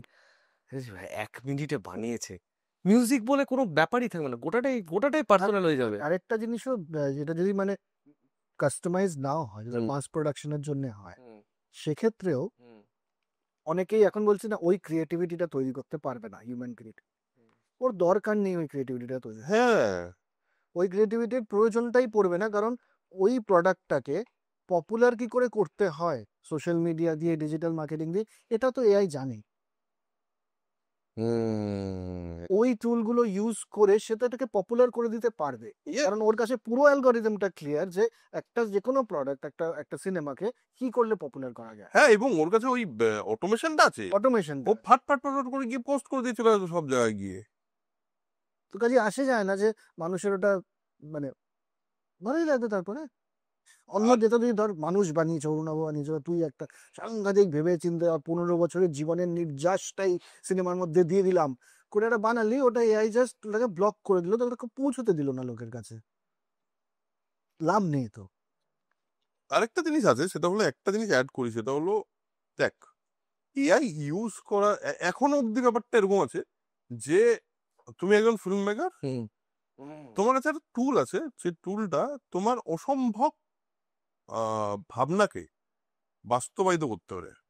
মানে তুই একটা ইউএফও নিয়ে সিনেমা বানাবো ভেবেছিস, কিন্তু কলকাতা শহরে বসে ইউএফও দিয়েছে, হ্যাঁ পাগল নাকি, যা বাজেট হবে, এইটা যে এই ভাবনাটা তোকে বন্ধ করে দিতে পারিস তুই। এখন তোর কাছে যদি টাকা থাকে, একটা বেসিক টাকা, তাহলে কিন্তু তুই একটা ইউএফও নিয়ে একটা সায়েন্স ফিকশন বানিয়ে ফেলতে পারিস আজকের দিনে, বলছি আমি ঠিক। আজকের দিনে। মানে আমি এভলিউশনের কথা বলছি না। আজকেই আমি একটা পডকাস্ট শুনছিলাম, সম্ভবত রণবীরেরই, সেখানে একটা টেকনোলজি নিয়ে কথা বলছিল, টেকনোলজির নামটা আমার ঠিক মনে নেই, টেকনোলজিটা অলরেডি ডেভেলপ হয়ে গেছে। সেটা হলো জিন রিম্যাপিং টেকনোলজি, মানে কাস্টম চাইল্ডস, মানে কাস্টম বাচ্চা। মানে ধর তোর ডিএনএ যে সিকোয়েন্স, ডিএনএ তো সব থাকে, আর ওই পার্টিকুলার টেকনোলজিটা ডিএনএটাকে কি প্রোগ্রাম করে দেওয়া যাবে যে এই বাচ্চাটা এরকম লেভেলে ইন্টেলিজেন্ট হতে পারে, বিকজ তার ডিএনএ স্ট্রাকচারে এই জিনিসগুলো অ্যাড করা হচ্ছে। এরকম ভাবে ডিএনএ কে মানে রিফারবিশ করে ব্যাপারটাকে একটা অন্য সুপার হিউম্যান ক্রিয়েট করা যাবে। এটা বেশি দিন না, এটা এটা খুব একটা কঠিন নয়, এটা এটা এখনো অব্দি যে হয়নি তার একমাত্র কারণ হচ্ছে এথিক্যাল যায়, এথিক্যালি বর্ডার ওটাকে করে দেওয়া আছে একদমই তাই, যে মানুষের জিন নিয়ে এটা করা যাবে না, যাবে না। মানুষের জিনে ক্লোন করা যাবে যেই কারণে ক্লোনিং এখন অব্দি হ্যাঁ। তৈরি হয়নি। এটা শুধু ওই জন্য আটকে আছে, তাছাড়া তো এটা নিয়ে মানে এটার জন্য বিরাট টেকনোলজি দরকার নেই। আমি যেহেতু একটুখানি বায়োটেকনোলজি নিয়ে নাড়াঘাটা করেছিলাম এক সময়, আমি বুঝতে পারছি এটা কেন হতে পারে। এটা খুব বিরাট টেকনোলজির প্রয়োজন নেই এটাকে, কারণ একটা ডিএনএ সিকোয়েন্স বানানো, সিনথেটিক ডিএনএ বানানো খুব কঠিন নয়, সিনথেটিক ডিএনএ বানানো যেতে পারে। তো একদিকে তুই দেখছিস যে একটা ম্যাপ আছে আমার কাছে, কপি পেস্ট, হ্যাঁ, copy paste। যে আইনস্টাইনের ডিএনএ এর মধ্যে এই ব্যাপারটা আছে, এটার জন্য, বা আমি বলছি ইন্টেলিজেন্সের বেরিয়ে গেছে, তোর ওই ডিএনএ এর সিকোয়েন্সটা তুই জানিস, ওটাকে তুই এবার সিনথেটিক ডিএনএ বানিয়ে তুমি ওটা এমব্রিওর মধ্যে ঢুকিয়ে দাও, এমব্রিওর ডিএনএ এর মধ্যে ওর ডিএনএ ওটাই হবে। তো হিউম্যান ম্যানুফ্যাকচারিং এর একমাত্র বাধাটা হচ্ছে এথিক্যাল, এথিক্যাল একদম। টেকনোলজিক্যাল কোনো বাধাই নেই এটার পেছনে। বুঝেছো, রোবটস এর কথা তো বাদই দিলাম, কোন দিকে যাচ্ছে? শিগগিরই রোবটস, আমি বলছি যে উইদিন 10 ইয়ার্স তুই মোটামুটি বড় লোকদের বাড়িতে রোবট ডোমেস্টিক হেল্প দেখতেই পাবি, বড় লোকদের বাড়িতে তো দেখতেই পাবি। সেটা তো অলমোস্ট ডিভাইসে চলে এসেছিল, এবার আর একটু কাস্টমাইজ হয়ে যাবে, কাস্টমাইজ হয়ে এবার একটা ওই প্রপার সে- কাজের লোক হ্যাঁ, হয়ে যাবে, কাজের একটা প্রপার কাজের লোক যে হাঁটবে চলবে। এটা বেশি দিন না, 10 বছরের মধ্যে হয়ে যাবে। তো সত্যি তো, হ্যাঁ, ও। মানে যখন ব্যাপারটা এন্টারটেনমেন্ট এলো তখন আমার মনে হচ্ছে এ বাবা আমি কি করব, Correct. ব্যাপারটা তো ওইখানেও তো চলে গেল। হোয়াইট কলার জবস হ্যাঁ, সমস্তটা, প্রায় সমস্তটা মানে ইয়ে হয়ে যাবে, এলিমিনেট হয়ে যাবে। কারণ হোয়াইট কলার জবের তো কোনো প্রয়োজন থাকবে না, কারণ অনেক বেশি প্রেসিশন, অনেক বেশি অ্যাকুরেসি নিয়ে একটা এজেন্ট তোর কাজ করবে। এখন এআই এজেন্ট, আজকে আমি এআই এজেন্টকে বললে এআই এজেন্ট আমার জন্য কল করে কথা বলে কনফার্মেশন নিয়ে আমাকে জানিয়ে দেবে ও যে ওর বাবা, সঙ্গে মিটিংটা এই ফিক্স আছে কিনা। এইটা নিয়ে একটা ভিডিও দেখলাম সেদিন। সে মানে একজন ফোন করেছে, এআই, ওর এআই অ্যাসিস্ট্যান্ট ফোন করেছে হোটেলে যে আমার বুকিং লাগবে, এত এতগুলো রুম, এত এত এটা এটা। তারপরে বলতে বলতে উল্টো দিক থেকে হোটেলে বললো, তুমি কি এআই, মানে আমি কি এআই এর সাথে কথা বলছি? বললো হ্যাঁ। বললো ওকে, আমাদের কনভারসেশন অনেকটা টাইম নিচ্ছে ইংলিশে কথা বলতে গেলে, আমরা আমাদের নিজেদের মানে অন্য একটা ল্যাঙ্গুয়েজে শিফট করি, করে ব্যাপারটা হলো ওকে ডান, দুজন দুজনের কাছে পাঠিয়ে দিল। 2 থেকে 3 সেকেন্ড নিজেদের মধ্যে একটা ল্যাঙ্গুয়েজ ক্রিয়েট করলো, কথা বললো, কমিউনিকেশন ডান, শেষ। 3 থেকে বললো সময় নষ্ট হচ্ছে। হিউম্যান ল্যাঙ্গুয়েজ তো দরকার নেই তো। এরপরে এই হিউম্যানটা যে ফোনটা তুলবে তার দরকার কি হবে? তুই একটা কাজ করাতে চাইছিস, সেই কাজটার জন্য তো টেকনোলজির প্রয়োজন। আজকে তুই টেকনোলজি ছাড়া কি কাজ করবি তুই? তুই একটা উবার বুক করতে হতো, তোর কোথাও একটা যাওয়ার আছে। আমি তো একটা সিম্পল এক্সাম্পল দিচ্ছি, ভবিষ্যতের কথা বলছি, একটু সায়েন্স ফিকশন। তুই সকালবেলা দেখ, নিউরালিঙ্ক নিয়ে অনেকেই অনেক কথা বলছে। Neuralink is very near experiment, খুব তাড়াতাড়ি নিউরালিঙ্কের এক্সপেরিমেন্ট হবে। ব্রেন থেকে ডিরেক্ট কমিউনিকেট করবে, হ্যাঁ, থট কমিউনিকেট। থট কমিউনিকেট করবে। থট যদি তোর একটা জায়গায় গিয়ে পৌঁছায়, যে ধর আমি বললাম আচ্ছা, মনে মনে ভাবলাম, সকালে উঠলাম, তোর ক্যালেন্ডার আছে, তোর ক্যালেন্ডার সবটা জানে, তুই কি করবি আজকে সারাদিন জানে। তোর এআই এজেন্ট আছে তোর ফোনে, সে কি করলো, সে জানে তোর বেরোনোর কথা হলো 12:30টার সময়, ঠিক? তুই সকাল 9টায় উঠলি, এবার তোর ব্রেকফাস্ট যদি অনলাইন থেকে অর্ডার করে খেতে হতো, তোর ব্রেকফাস্টটা ঠিক 9:30টার সময় দরজা পৌঁছে যাবে, কারণ ও অর্ডার করে পেমেন্ট করে দিয়েছে অলরেডি, ও তোকে দিয়ে গেছে। উবেরটা চলে এসছে ঠিক 12:30টার সময়, দাদা আপনি কোথায় আছেন এটাও বলছে না, উবের জাস্ট চলে এসছে, তোকে জাস্ট একটা মেসেজ দিল, উবের ইজ হেয়ার। এটা তো হয়, এটা তো খুব শিগগিরই হতে চলেছে। এটা তো মানে উইদিন নেক্সট 6 মাস 1 বছরের মধ্যে। আমার কাছে এখন এআই এজেন্ট আছে, যে এজেন্টকে দিয়ে আমি তোকে ফোন করিয়ে জিজ্ঞেস করে নিতে পারি যে শোন না, আজকের আড্ডার এপিসোড জিজ্ঞেস করে নেবে তোকে। আচ্ছা, ওনাও জিজ্ঞেস করছিল যে তোমার আজকে আড্ডার এপিসোডটায় তুমি কি একটাই আসছো, তুই যদি হ্যাঁ বলিস আমাকে জানিয়ে দেবে। আমরা রোবট বানাতে গিয়ে নিজেরাই রোবট হয়ে যাচ্ছি বসে। না, এবার এখানে let's look back and see যে কি হচ্ছে বেসিক্যালি আমাদের পুরো হিস্টোরিক্যালি যদি দেখিস, একটা সময় অবধি দেখা গেল যে যার গায়ের জোর বেশি, যে ফিজিক্যালি খুব ভালো কাজ করতে পারে, সে হচ্ছে সমাজের সবচেয়ে সম্মানীয় ব্যক্তি। সে মহাভারতে অর্জুন দারুণ লড়াই করতে পারে, তীর টানতে পারে, এটাই তো কনসেপ্ট। হ্যাঁ, তোর অ্যাটলাস, হ্যাঁ, এই হারকিউলিস টাইপের শক্তি পেশি বহুল ইত্যাদি, ডেভিডের মূর্তি। ইন্ডাস্ট্রিয়াল রিভলিউশন আসার পরে 1700-1800 সময় থেকে ফিজিক্যাল লেবারের সেই গুরুত্বটা গেল কমে, কারণ মেশিন ওই কাজটা করে দিতে পারছে বেটার। কাজেই এখন আর তোর পেশি শক্তি দেখিয়ে হচ্ছে না, এবার তোকে মাথার বুদ্ধি লাগাতে হচ্ছে, কারণ ক্যালকুলেশনটা তো তোকেই করতে হবে, ডিসিশনটা তোকেই নিতে হবে। তারপরে এখন অবধি এই জিনিসটা চলেছে যার বুদ্ধি বেশি, যে বুদ্ধি মানে ক্যালকুলেশনটা চলেছে একটা পয়েন্ট অবধি, তারপরে ক্যালকুলেশনেরও দাম থাকেনি আর। যখন থেকে কম্পিউটার এসে ক্যালকুলেশন না, ডিসিশন নেওয়ার ক্ষমতা, কখন কোনটা করতে হবে, ম্যানেজ করার ক্ষমতা, তো ম্যানেজমেন্ট ব্যাপারটা অনেক উঠে এসছে, যে যত ভালো ম্যানেজ করতে পারে সে তত শক্তিশালী বা সমাজের উঁচু জায়গায় রয়েছে। এবার আমরা দেখতে পাচ্ছি যে এই জায়গাটাও চলে যাবে, ক্রিয়েশন এবং ম্যানেজমেন্ট, এই দুটো জিনিস চলে যাবে। তাহলে আর কি স্কিল বাকি থাকলো, এটা নিয়ে বোধহয় ভাবা উচিত আমাদের, যে তাহলে বাকিটা থাকলো কি মানুষের কাছে। করবেটা কি মানুষ? হ্যাঁ, না আমরা আলাদা কোথায় করবো? এবার এই যে উবারটা চলে আসবে, সব হবে, এবার শুধু তো উবারটাও তো নিশ্চয়ই মানুষ চালাচ্ছে না, ও অটোমেটেড। হ্যাঁ, এবার কথাটা হচ্ছে যে এই যে সমস্ত কিছু ঘটবে, ঠিক আছে, তোর শুধু তো বাড়িতে যে কাজ করে বা তোর যে সেক্রেটারি, শুধু তো তার চাকরি যায়নি, তুই যে অফিসে গিয়ে উবারে করে গিয়ে যেই কাজটা করতিস সেই চাকরিটাও তো চলে যাচ্ছে। তাহলে তুই কি করে এটা অ্যাফোর্ড করতে পারছিস?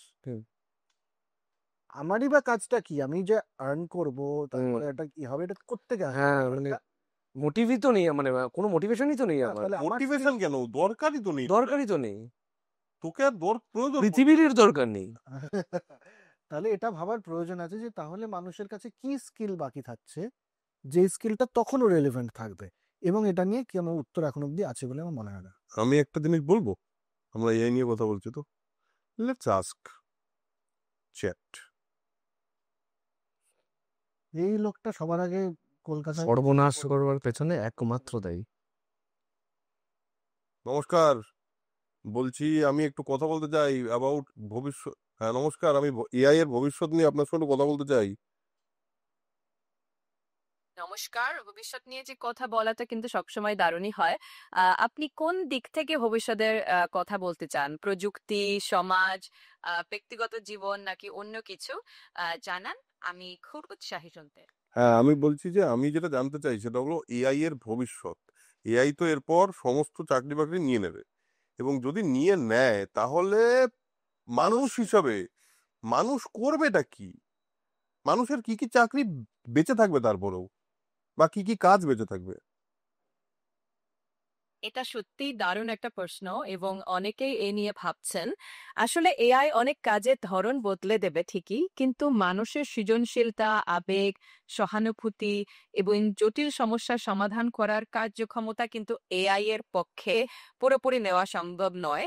বরং মানুষ আর এআই মিলেই ভবিষ্যতে একসাথে কাজ করবে, যেখানে মানুষের ভূমিকা থাকবে নেতৃত্ব দেওয়া, নতুন ধারণা তৈরি করা আর এআই কে ঠিকভাবে পরিচালিত করার জন্য। তো সব মিলিয়ে মানুষের কাজের ধরনটা একটু বদলাবে, কিন্তু মানুষের অবদান সবসময় গুরুত্বপূর্ণ থেকে যাবে। আচ্ছা, কি কি চাকরি আগামী 30 বছরের মধ্যে পৃথিবী থেকে নিঃশেষ হতে চলেছে আমাকে একটু বলুন তো। আগামী 30 বছরের মধ্যে কিছু চাকরি প্রকৃতিতেই অনেক বদলে যাওয়ার সম্ভাবনা আছে। উদাহরণস্বরূপ, খুব রুটিন মাফিক ডেটা এন্ট্রি, বেসিক অ্যাকাউন্টিং বা সাধারণ ম্যানুয়াল প্রোডাকশন ধরনের কাজগুলো অটোমেশন আর এআই দিয়ে অনেকটাই কমে যেতে পারে। তবে এর মানে এই নয় যে কাজ পুরোপুরি হারিয়ে যাবে, বরং কাজের ধরন বদলাবে।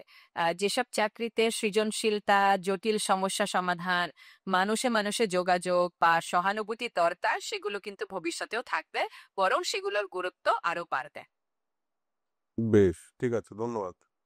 হ্যাঁ বললো, হ্যাঁ ওই যে আমার কথা হ্যাঁ বলে একটা শুরু করে না করে ভাবা, ওটা বললো। হ্যাঁ একটা ওয়ার্ড ভুল বলে ঠিক করলো না। হ্যাঁ হ্যাঁ হ্যাঁ, ওইটাই ইমোশনাল ইন্টেলিজেন্স, ওটাই ইমোশনাল ইন্টেলিজেন্সটা ক্রিয়েট করে। কার সাথে কথা বললে এটা তুমি?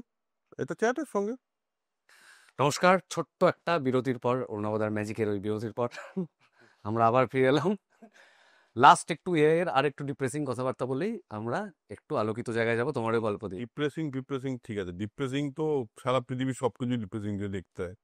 না এরকম ভাবে পরপর পরপর মানে আঘাত হানার মতো, ড্রোন অ্যাটাক হলো। না না, সব ঠিক আছে, কিন্তু কিচ্ছু হবে না, ওর মতো বলে দিল হ্যাঁ কিচ্ছু হবে না, বেঁচে থেকে মরে যাও। না এরকম বলিনি হয় না? অ্যাকচুয়ালি। তোমার দ্বারা হবে না। আমার মনে হয় যে দেখ, এখন অবধি আমাদের কাছে বেশ সুন্দর একটা আগামী 50 বছরের একটা উইন্ডো আছে, যে উইন্ডোতে আমরা মোটামুটি একটা আমাদের নিজেদেরকে যদি ইভলভ করে নিতে পারি কন্টিনিউয়াসলি। দেখ মানুষ না, খুঁজে নেবে। মানুষ না কি কি সার্ভাইভ করে বেঁচে এসছে, এটা মানুষই পেরেছে শুধু। হ্যাঁ, ম্যামথ ছিল রে বাবা। ম্যামথ ছিল, ম্যামথের সঙ্গে ডাইনোসরদের সঙ্গে মানুষ ছিল। না, ডাইনোসরদের না সময় ছিল তখন না। ছিল না, ম্যামথের সময় ছিল। ম্যামথের সময় ছিল মানুষ, হ্যাঁ, আদিম মানুষ ছিল। নিউক্লিয়ার ওয়েপন বানিয়েছে সারা পৃথিবীতে। এখন এত পরিমাণ নিউক্লিয়ার ওয়েপন আছে যাতে এই পৃথিবীটাকে কমপক্ষে 1000 বার ধ্বংস করা যায়। হ্যাঁ, তাও তো মানুষ সার্ভাইভ করেছে, সত্যি কথা কিন্তু। শুধু তাই, সবাইকে শাসিয়েছে, দেবো কিন্তু দেবো কিন্তু দেবো কিন্তু দেবো কিন্তু। কোভিডের প্যান্ডেমিক হলো। আচ্ছা, তার আগে প্রচুর প্যান্ডেমিক হয়েছে। আচ্ছা, ভারতবর্ষ ব্রিটিশ শাসন মানে সার্ভাইভ করে নিল এত অত্যাচার। তার আগে দুনিয়ার অত্যাচারী শাসকরা এসছে, তাদের অত্যাচার সহ্য করে নিল। এআই আর কি করে নেবে এর চেয়ে বেশি? क्या ही कर लोगे। क्या ही कर लोगे, হাম জিন্দা জরুর रहेंगे। আর আমরা না, ঠিক আমি তোকে বলছি, মানুষ এমন একটা জিনিস না, ঠিক বের করে নেবে। আচ্ছা, অল্টারনেট কি করতে পারি যেটাতে, তুই ভাব একটা কথা, এই যে ফিল্ম মেকিং, আমি ফিল্ম মেকিং নিয়ে তো কথা বলছি, পৃথিবীতে ফিল্ম মেকিং বলে কোনো কিছু ছিল? হ্যাঁ, এক্সিস্টই তো করতো না। তো এখনো যদি এক্সিস্ট না করে, তো মানুষ কি তারাই কিছু করতো না? মানুষ এইটা কি কথা, তাহলে তো আগে তো কিছুই ছিল না। সেটা মানুষ 150 বছর মাঝখানে একটা পিরিয়ড হয়ে গেছে। হ্যাঁ, এখন আজ থেকে 1000 বছর পরে মানুষের বই থেকে বসে কেউ একটা কথা বলছে মানুষের সাংস্কৃতিক ইতিহাস নিয়ে। বই থেকে সেটা হচ্ছে যে এই 3000 বছরের ইতিহাসে একটা 150 বছরের সময় ছিল যখন সিনেমা বলে একটা জিনিস এসেছিল। তারপরে ওটা মিটে গেছে, কারণ সার্ভাইভ করতে পারেনি। এবার দেখ, মানুষ থেকে যাবে, সিনেমা থাক, আর্ট থাক, না থাক, মানুষ থেকে যাবে। আর মানুষ কিছু না কিছু ক্রিয়েট করেই যাবে, হ্যাঁ। এটা তোকে বলে দিচ্ছি, মানে ক্রিয়েশনটা কিন্তু থেকেই যাবে। আরেকটা জিনিস আমরা মিস করে যাচ্ছি, এআই যেইভাবে বেগোচ্ছে তেমনি করে তো মানুষেরও ইভলিউশন হবে, হ্যাঁ অবশ্যই হবে। Technology মানুষের সাথেও আসবে, এই যে নিউরাল লিঙ্ক হয়ে যাবে, ঠিক আছে?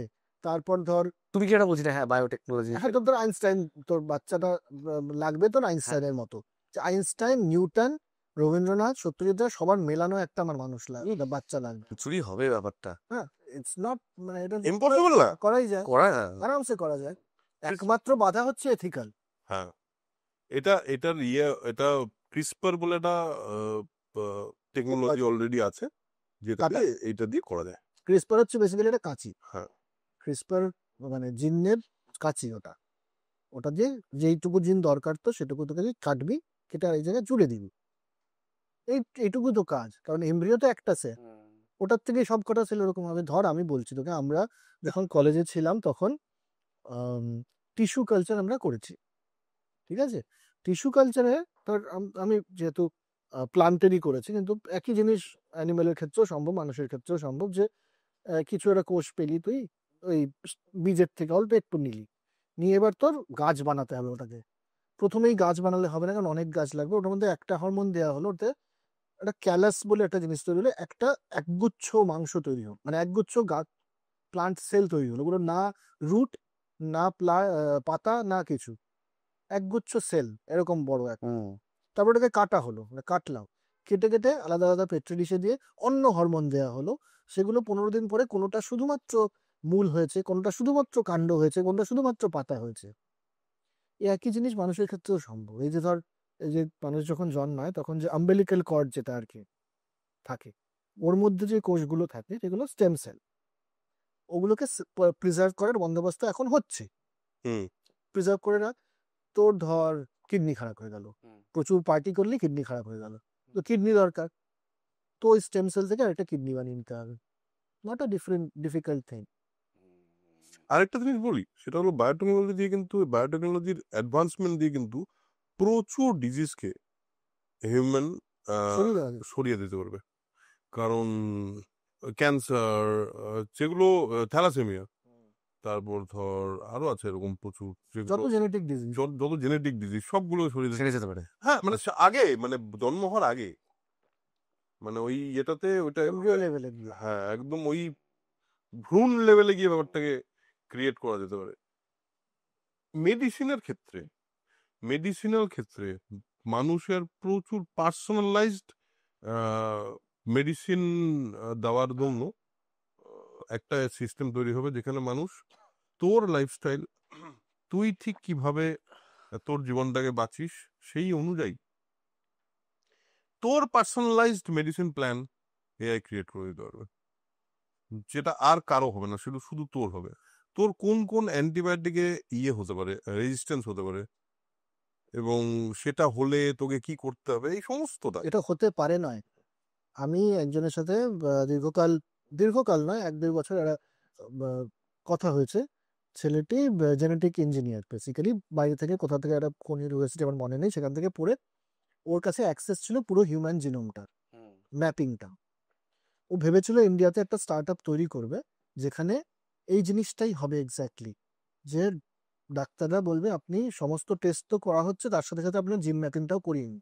ওদের স্টার্ট আপ জিন ম্যাপিং হয়ে গেলে ওটা সফটওয়্যারে দিলে পরে কোন মেডিসিন কতটুকু কাজ করবে সেটা বলে দেবে ওর জিন ম্যাপিং করে। এই টেকনোলজিটা এখনই রয়েছে, জাস্ট প্র্যাকটিস হচ্ছে না, এটা এখনই রয়েছে। তাছাড়া হসপিটালের একটা নিজস্ব হয়, সেখানে হসপিটালের কি কি ব্যাকটেরিয়া রয়েছে বা নেই সেটা সেই হসপিটালের লোকজনের জেনেটিক ম্যাপ ভেবে একেবারে পার্সোনালাইজ, শুধুমাত্র তোর জন্য এই মেডিসিনটা এতটুকু কাজ করবে, এই জিনিসটা করে দেওয়াটা আজকের দিনেই সম্ভব। বায়োটেকনোলজি অন্য স্পিডে এগিয়ে যাচ্ছে, তো এআই যত যত এগোবে মানুষও তো ইভলিউশন হতে থাকবে। শুধু তাই তো, আমি বলছি সিনথেটিক বায়োলজি আসবে, মানে মানে তোর অর্গান প্রিন্টিং, বললাম ক্রিয়েট বানানো, অর্গান ক্রিয়েট করা, শুধু তাই না, ধর মানে এমন এমন জিনিস, যে জিনিসটা ধর মানে গরু নেই অথচ দুধ তৈরি হয়ে গেল, এরকম জিনিসও হবে। প্লাস তোর ধর চিকেন দেখলাম আমি সেদিন, একটা দেখছিলাম আমি, কোথাকারই কোম্পানি, তারা ভিগান চিকেন বানাচ্ছে। ভিগান চিকেন মানে কিন্তু ভিগান চিকেন না, সরি, অ্যানিমাললেস চিকেন বানাচ্ছে। মানে হচ্ছে ওরা ওই চিকেনের সেল নিয়ে ওটাকে কালচার করে, ওটাকে টিস্যু কালচার করতে করতে অনেকটা বড় বানিয়ে ফেলছে, তারপরে ডাই ছাঁচের মধ্যে ফেলে ওটাকে চিকেনের মতন পিস তৈরি করছে। ওটা চিকেনই, কিন্তু কোনো মানে কোনো মুরগিকে মারতে মারতে হচ্ছে না হচ্ছে তার জন্য। ভাব, এটা হচ্ছে, এটা অলরেডি ফ্যাক্টরি রয়েছে। এবং তৈরি করা যাবে এরপর, কিছু কিছু অর্গানিজমস তৈরি করা যাবে, যেটা এখন অব্দি পারেনি। সেটা আমার ধারণা, এটা খুব বেশি দূরে নয় যে মানুষ কিন্তু অর্গানিজমস তৈরি করতে পারবে। মানে অলরেডি জীবিত কিছু জিনিস নিয়ে সেই জীবিত জিনিসকে আবার রিক্রিয়েট করা এবং তাকে বড় করা। না না প্লান্টের ক্ষেত্রে এটা আরো বেশি হবে। না না, ভালো ভালো মাইক্রোবায়োলজি লেভেলে তো এখনই হয়। যেমন ধর প্লান্টের ক্ষেত্রেও হয়, জেনেটিক ইঞ্জিনিয়ারিং করে প্রচুর জেনেটিক্যালি মডিফাইড ক্রপ, যেটা তো এটাই প্রথম করেছিল ওরা জাস্ট ফর ফান। যে ফায়ারফ্লাই মানে জোনাকি, জোনাকির যেই কারণে জোনাকিটা জ্বলে, সেটা হচ্ছে লুসিফেরিনেস বলে একটা এনজাইম, সেটার জিনটাকে কেটে তামাক পাতার মধ্যে জুড়ে দেওয়া হয়েছে, তামাকের বীজের মধ্যে, বীজের জিনের মধ্যে। তারপরে যে তামাক গাছগুলো হয়েছে ওগুলো রাত্রিবেলা জল জল করে। দিস ইজ নট, মানে এটা তো একেবারেই করা যায়। মেডিসিন, প্রচুর মেডিসিন আছে যেগুলো অ্যান্টিবায়োটিক তৈরি হয়, সেটা অ্যান্টিবায়োটিক তৈরি হয়, অ্যান্টিবায়োটিক তৈরি করতে গেলে তোমার অর্গানিজম লাগে, অ্যান্টিবায়োটিকটা তৈরি হয় জেনেটিক্যালি মডিফাইড মাইক্রো অর্গানিজম থেকে। এটা তো হয়। এবং এরপরে ব্যাপারটা ইনসুলিনটা আজকে যে আমরা পাচ্ছি তার অনেকাংশ ইনসুলিন তৈরি হয় জেনেটিক্যালি মডিফাইড ব্যাকটেরিয়া থেকে। তো এটা তো হবেই। আমি বলছি যে ডিপ্রেসড হওয়ার মতো কিছু নেই কিন্তু এআই কে নিয়ে, এটা আমার খুবই বিশ্বাস। কারণ আমার মনে হয় যে ধর আজকের থেকে আমি ধরে নিলাম 50 বছর আগের কথা, একটা ধরনের কাজ এই পৃথিবীতে হতে পারে সেটা কেউ ভাবতে পারতো? এই যে আমরা বসে এখানে বকবক করছি, এটা ক্যান বি এ ওয়ার্ক, এটা কেউ ভাবতে পারতো আজ থেকে 50 না আজ থেকে 30 বছর আগে? না, ভাবতে পারতো না। তার মানে এই জিনিসটা তো তৈরি হয়েছে, এই জিনিসটা তো জেনারেট হচ্ছে। কেন? টেকনোলজি এসছে, মানুষ এটা জেনারেট করে নিচ্ছে নিজের মতো করে। যেই টেকনোলজি আসে, মানুষ সঙ্গে সঙ্গে না সেখান থেকে এমন কিছু ক্রিয়েট করে দেয় যে জিনিসটা কিন্তু তাকে একটা নতুন কিছু করার। দেখ, জাভেদ আখতারের একটা কথা আমি খুব বিশ্বাস করি, হলো মানুষ বেসিক্যালি যেই মানুষের মাথাটা খুব একটা ঠিক নেই, সেই নতুন কিছু ক্রিয়েট করার চেষ্টা করে। আর মানুষের না মাথা ঘোরা ঠিক নেই, মানুষ বেসিক্যালি পাগল। কিন্তু তা না হলে তুই ভাব, এত টেকনোলজিক্যাল অ্যাডভান্সমেন্ট কেন দরকার ছিল? কেন এআই এর দরকার ছিল? ভালোই তো চলছিল পৃথিবী। মানুষের মনে হচ্ছে যে এমন কিছু ক্রিয়েট করবো যেটা নেই, এখন অব্দি নেই, আরো একটু বেশি হলে ক্ষতি। আর একটু বেশি হলে ক্ষতি। তো আমরা এইটা ঠিক কিছু না কিছু ম্যানেজ আমরা করেই নেব। এই কথাটা থেকে মনে হলো যে তোমার সেদিন একটা পড়ছিলাম, রিপোর্ট পড়ছিলাম যে কোভিডের পর মানুষ মৃত্যু ভয়টা দেখে নেওয়ার পর থেকে, যে মৃত্যুটা কি, এবং আহমেদাবাদে প্লেন ক্র্যাশ, যে 10 মিনিট আগে যারা ছবি তুলছিল তারা আর 10 মিনিট পরে নেই, কোনো সিওরিটি নেই কিছু। কোভিডের পর যেটা হয়েছে, মানুষের হঠাৎ করে ওই যে চাকরির যেটা ছিল, যে আমি একটা সেভিংস করে এই সময় থেকে আনন্দটা করতে শুরু করব, তার আগে অবধি আমাকে একটু খাটাখাটনি করতে হবে, পরিশ্রম করতে হবে। কিন্তু কোভিড আসার পর যেটা হয়েছে, হঠাৎ মানুষের খরচার হাত বেড়েছে এবং মানুষ প্রাণ খুলে যে ট্রাভেল অনেক বেড়ে গেছে। এবং মানে পপুলার জায়গাগুলোতে না, যে দার্জিলিং পুরী টুরি না, নতুন জায়গায় যাব, অফবিট জায়গা খুঁজে বের করব, অ্যাডভেঞ্চার করব। এবং হচ্ছে এই যে আমার একটা স্বপ্ন ছিল একটা বড় 52 ইঞ্চির টিভি, যদি হতো কোনোদিন, যেটা ছোটবেলা থেকে ভাবিনি, কিনে নি, ইএমআই তে পাক করে কিনে নি। এইটা একটা অদ্ভুত নাকি মানে সমস্ত দিক থেকে এটা শুধু মৃত্যু ভয়ে চলে গেছে, মানে মরে যেতে পারি যে কোনো মুহূর্তে, এই রিয়েলাইজেশন থেকে শুধু আসেনি। এটা আরেকটাও জিনিস আছে যেটা আমি বলছিলাম ওই বাঙালির নস্টালজিয়া নিয়ে, কালকেটা বেটার হবে। হ্যাঁ, তুই সেভিংস তখনই করবি যখন তোর এই বিশ্বাসটা থাকবে না যে কালটা বেটার। তুই ভাববি যে কালটা খারাপ হবে বলে আমি সেভটা করে রাখছি। হ্যাঁ, যখন তোর এই বিশ্বাসটা যে কালকের দিনটা বেটার, তখন তুই সেভ করবি না, তখন তুই খরচা করবি। আর আমার একটা জিনিস মনে হয়, এবং লোন নিবি, হ্যাঁ, কাল তো আমার বেটার হবে, লোন তো শোধ দিয়ে দেবো। একদমই তাই। একটা কিন্তু বিরাট একটা মোটিভেশন এসছে সবার জীবনে। একদমই তাই। আমি ওটাই বলছি যে আমরা না খুব পেসিমিস্টিক একটা, মানে অনেকেই আছে খুব পেসিমিস্টিক জায়গা থেকে দেখার চেষ্টা করি। আমার মনে হয় কিন্তু এভরিথিং ইজ, দেখ পৃথিবী নিজের মতো করে বদলাবে, টেকনোলজি নিজের মতো করে আসবেই, কিন্তু পৃথিবীর তাতে কিছু যায় আসে না। হ্যাঁ, এই যে সেভ আর্থ, এটার মতন যে বাজে একটা কোনো স্লোগান নেই। সেভ আর্থ মানে মানে হু আর ইউ টু আর্থের সেভ আর্থ? কি হয়েছে মানে? হ্যাঁ, মানে ডোন্ট ডিস্ট্রয় আর্থ, এটা বলা যায়। হ্যাঁ, আর তুমি কি করছো? আর্থের পুরো হিস্ট্রিটার মধ্যে মানুষের উপস্থিতি বা যে কোনো প্রাণীর উপস্থিতি তারা নগণ্য সময়ের জন্য, ঠিক আছে? তো সেভ আর্থ মানে কি? তুমি পৃথিবী ধ্বংস হয়ে ছিঁড়ে মানে সমস্ত ফেটে ফুটে যাবে এটা তো বলছিস না। বলছিস হচ্ছে গাছ টাছ লাগাও, টেম্পারেচার বাড়তে দিও না, তাহলে পরে মানুষের অসুবিধা হবে। হ্যাঁ, মানুষ ভালো থাকবে। Save humans. হ্যাঁ, আর্থকে বাঁচানোর দায়িত্ব তোমাকে দেয়নি বাবা। আর্থের আরে কিছু আসেই আজকে যায় না। বাঁচানোর মতো ক্ষমতাও নেই আমাদের। তোমার আর্থের কিছু আসে যায় না তুই না থাকলেও। আর একটা ক্ষমতা নেই, আরশোলা ধ্বংস করার। হ্যাঁ। কত বছর ধরে এত মানলাম, ছোটবেলা থেকে আমি অন্তত 1 কোটি আরশোলা মেরেছি বোধহয়। আসলে তো এলিয়েন। হ্যাঁ, আসলে তো এলিয়েন, এটা থিওরি তো। তাই নি? আসলে এলিয়েন, হ্যাঁ, বাবা। আসলে এলিয়েন, আসলে আরশোলা শুধু তাই এলিয়েন নয়, শুধু আরশোলা। তোমরা কি ছোটবেলা থেকে আরশোলা বলতে? আমি বলতাম তেলাপোকা। তেলাপোকাও বলতাম, আসলেও বলতাম।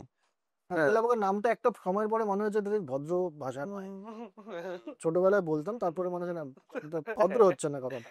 তারপরে আরশোলার মধ্যে একটা এলিয়েন কিন্তু- ব্যাপারও আছে। হ্যাঁ, না, তোর আরে বাবা, আমি এন্টোমোলজি পড়েছি তো।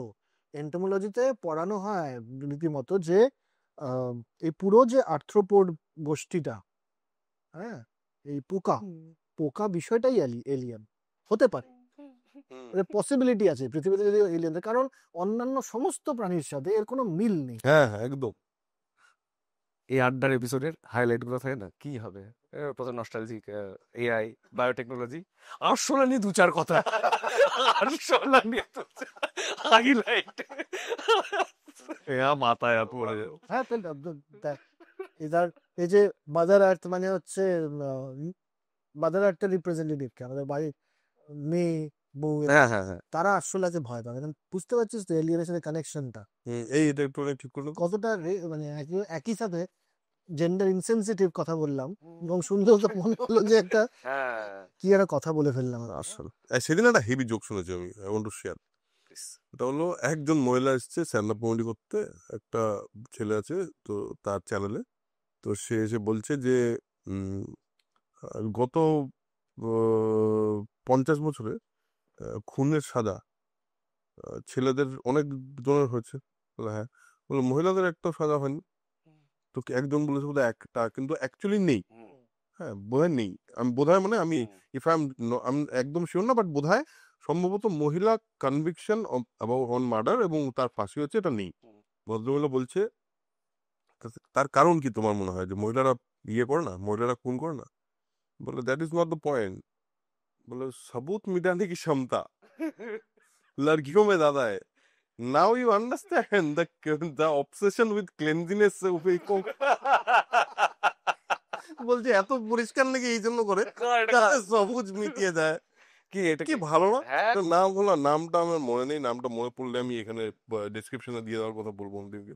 তো থার্ড এপিসোডে যেটা হয়নি, কি জানি তোমার গল্প। ও আমার গল্প আজকে একটা হোক। আরে গল্প, অরুণাভ দাস স্টোরি।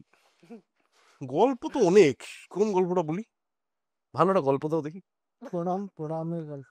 নতুন টপিক। হ্যাঁ, কারণ সবিতা তো এরকম ভাবে এফোর্ট করে কথাটা। হ্যাঁ, আমরা তো আমি করছি, একটা জিনিস খোঁজার চেষ্টা করছি। হ্যাঁ, একটা জিনিস বলে রেখে অরুণাভ দা একটা গল্প বলবার একদম সূচনায় ছিল, কিন্তু ওখানে ওই বিধিসম্মত সতর্কীকরণ এত বেশি, সে গল্পটা বলা হলো না, কিন্তু খুবই ফানি গল্পটা। হ্যাঁ, কিন্তু ওটা বলা যাবে না। বলা যাবে না, বললে খুব, যে আমার যে বন্ধু যার ব্যাপারে গল্পটা, সে খুব মারবে আমাকে। ব্যাপারটা বলা যাবে না। আচ্ছা, আমি একটা জিনিস খোঁজার চেষ্টা করছি, দাদা।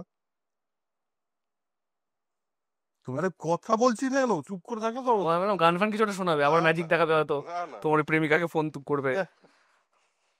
তুই আর আমি কথা বলি ততক্ষণ, কিছু হয় না মাঝখানে হঠাৎ করে আড্ডায় যেটা হয়, আন্ডা ডিম পাউরুটি খেতে উঠে চলে গেল একজন, সে বলে আসছে আমাকে একটু ডাবল ডিম দিয়ে পাউরুটি দিতে পারবেন, এরকম করতে চলে গেছে ধরো।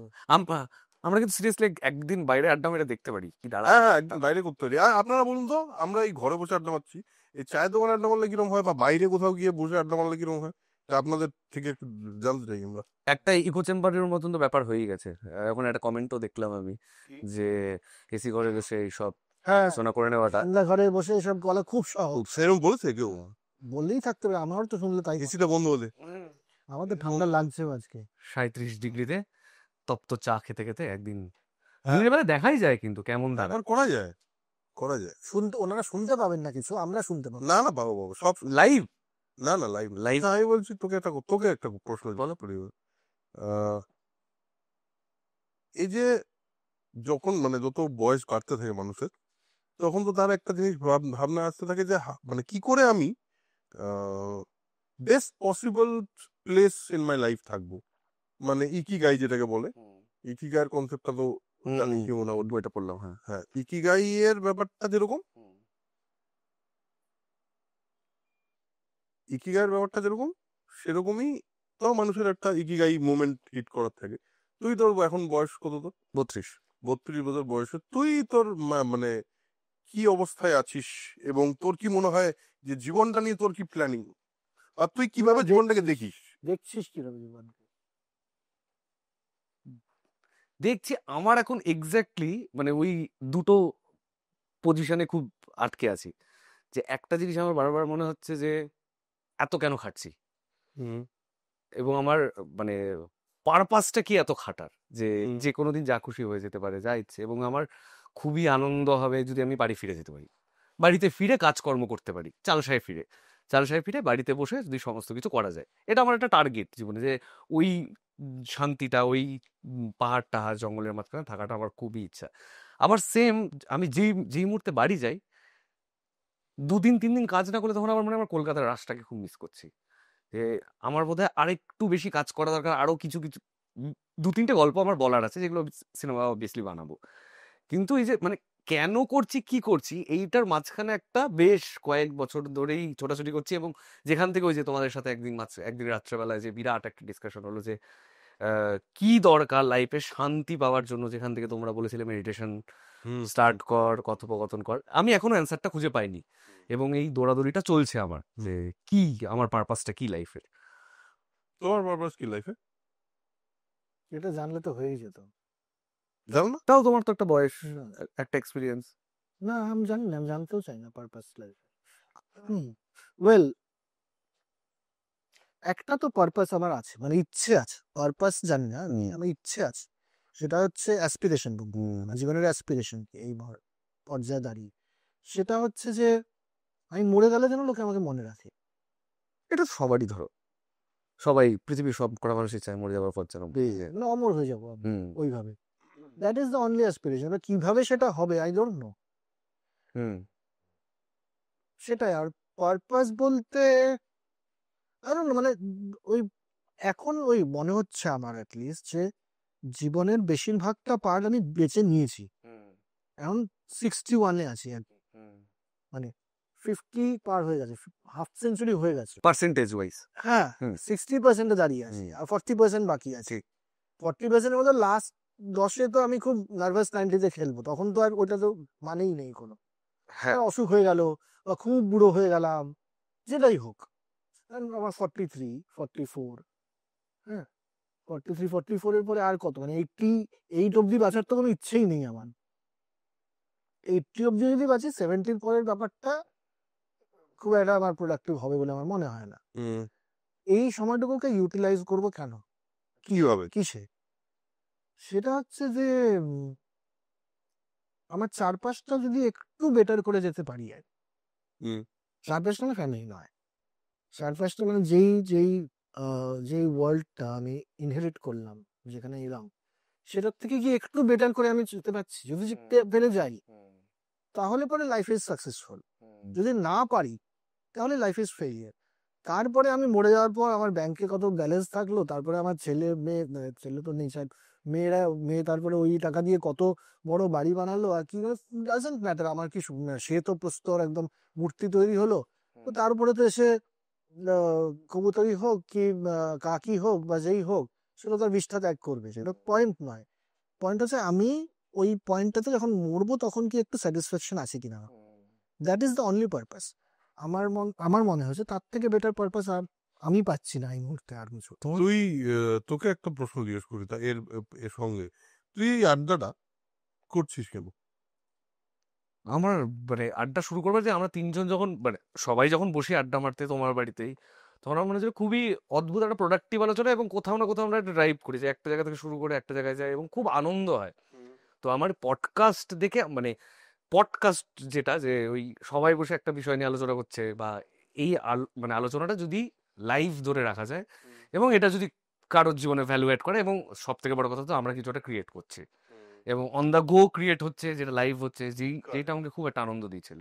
তার মানে আনন্দ হলো উদ্দেশ্য। একদম একদম একদম তোর একদম। ক্ষেত্রেও তাই, হ্যাঁ আনন্দ হলো উদ্দেশ্য, মানে লাইফ থেকে প্রত্যেকটা মুহূর্তে আনন্দ ডিরাইভ করা, ঠিক ঠিক। এটা আলটিমেট উদ্দেশ্য তো তাই। হ্যাঁ অবশ্যই। যে কারণে তুই বৈঠক করিস, হ্যাঁ হ্যাঁ যে কারণে আমি সোল কানেকশন পডকাস্ট শুরু করেছিলাম, বা বৈঠক করি আমি যে হ্যাঁ। কারণে বৈঠকে বসে যে মজাটা পাই বা নতুন জিনিস জানার যে আনন্দ পাই।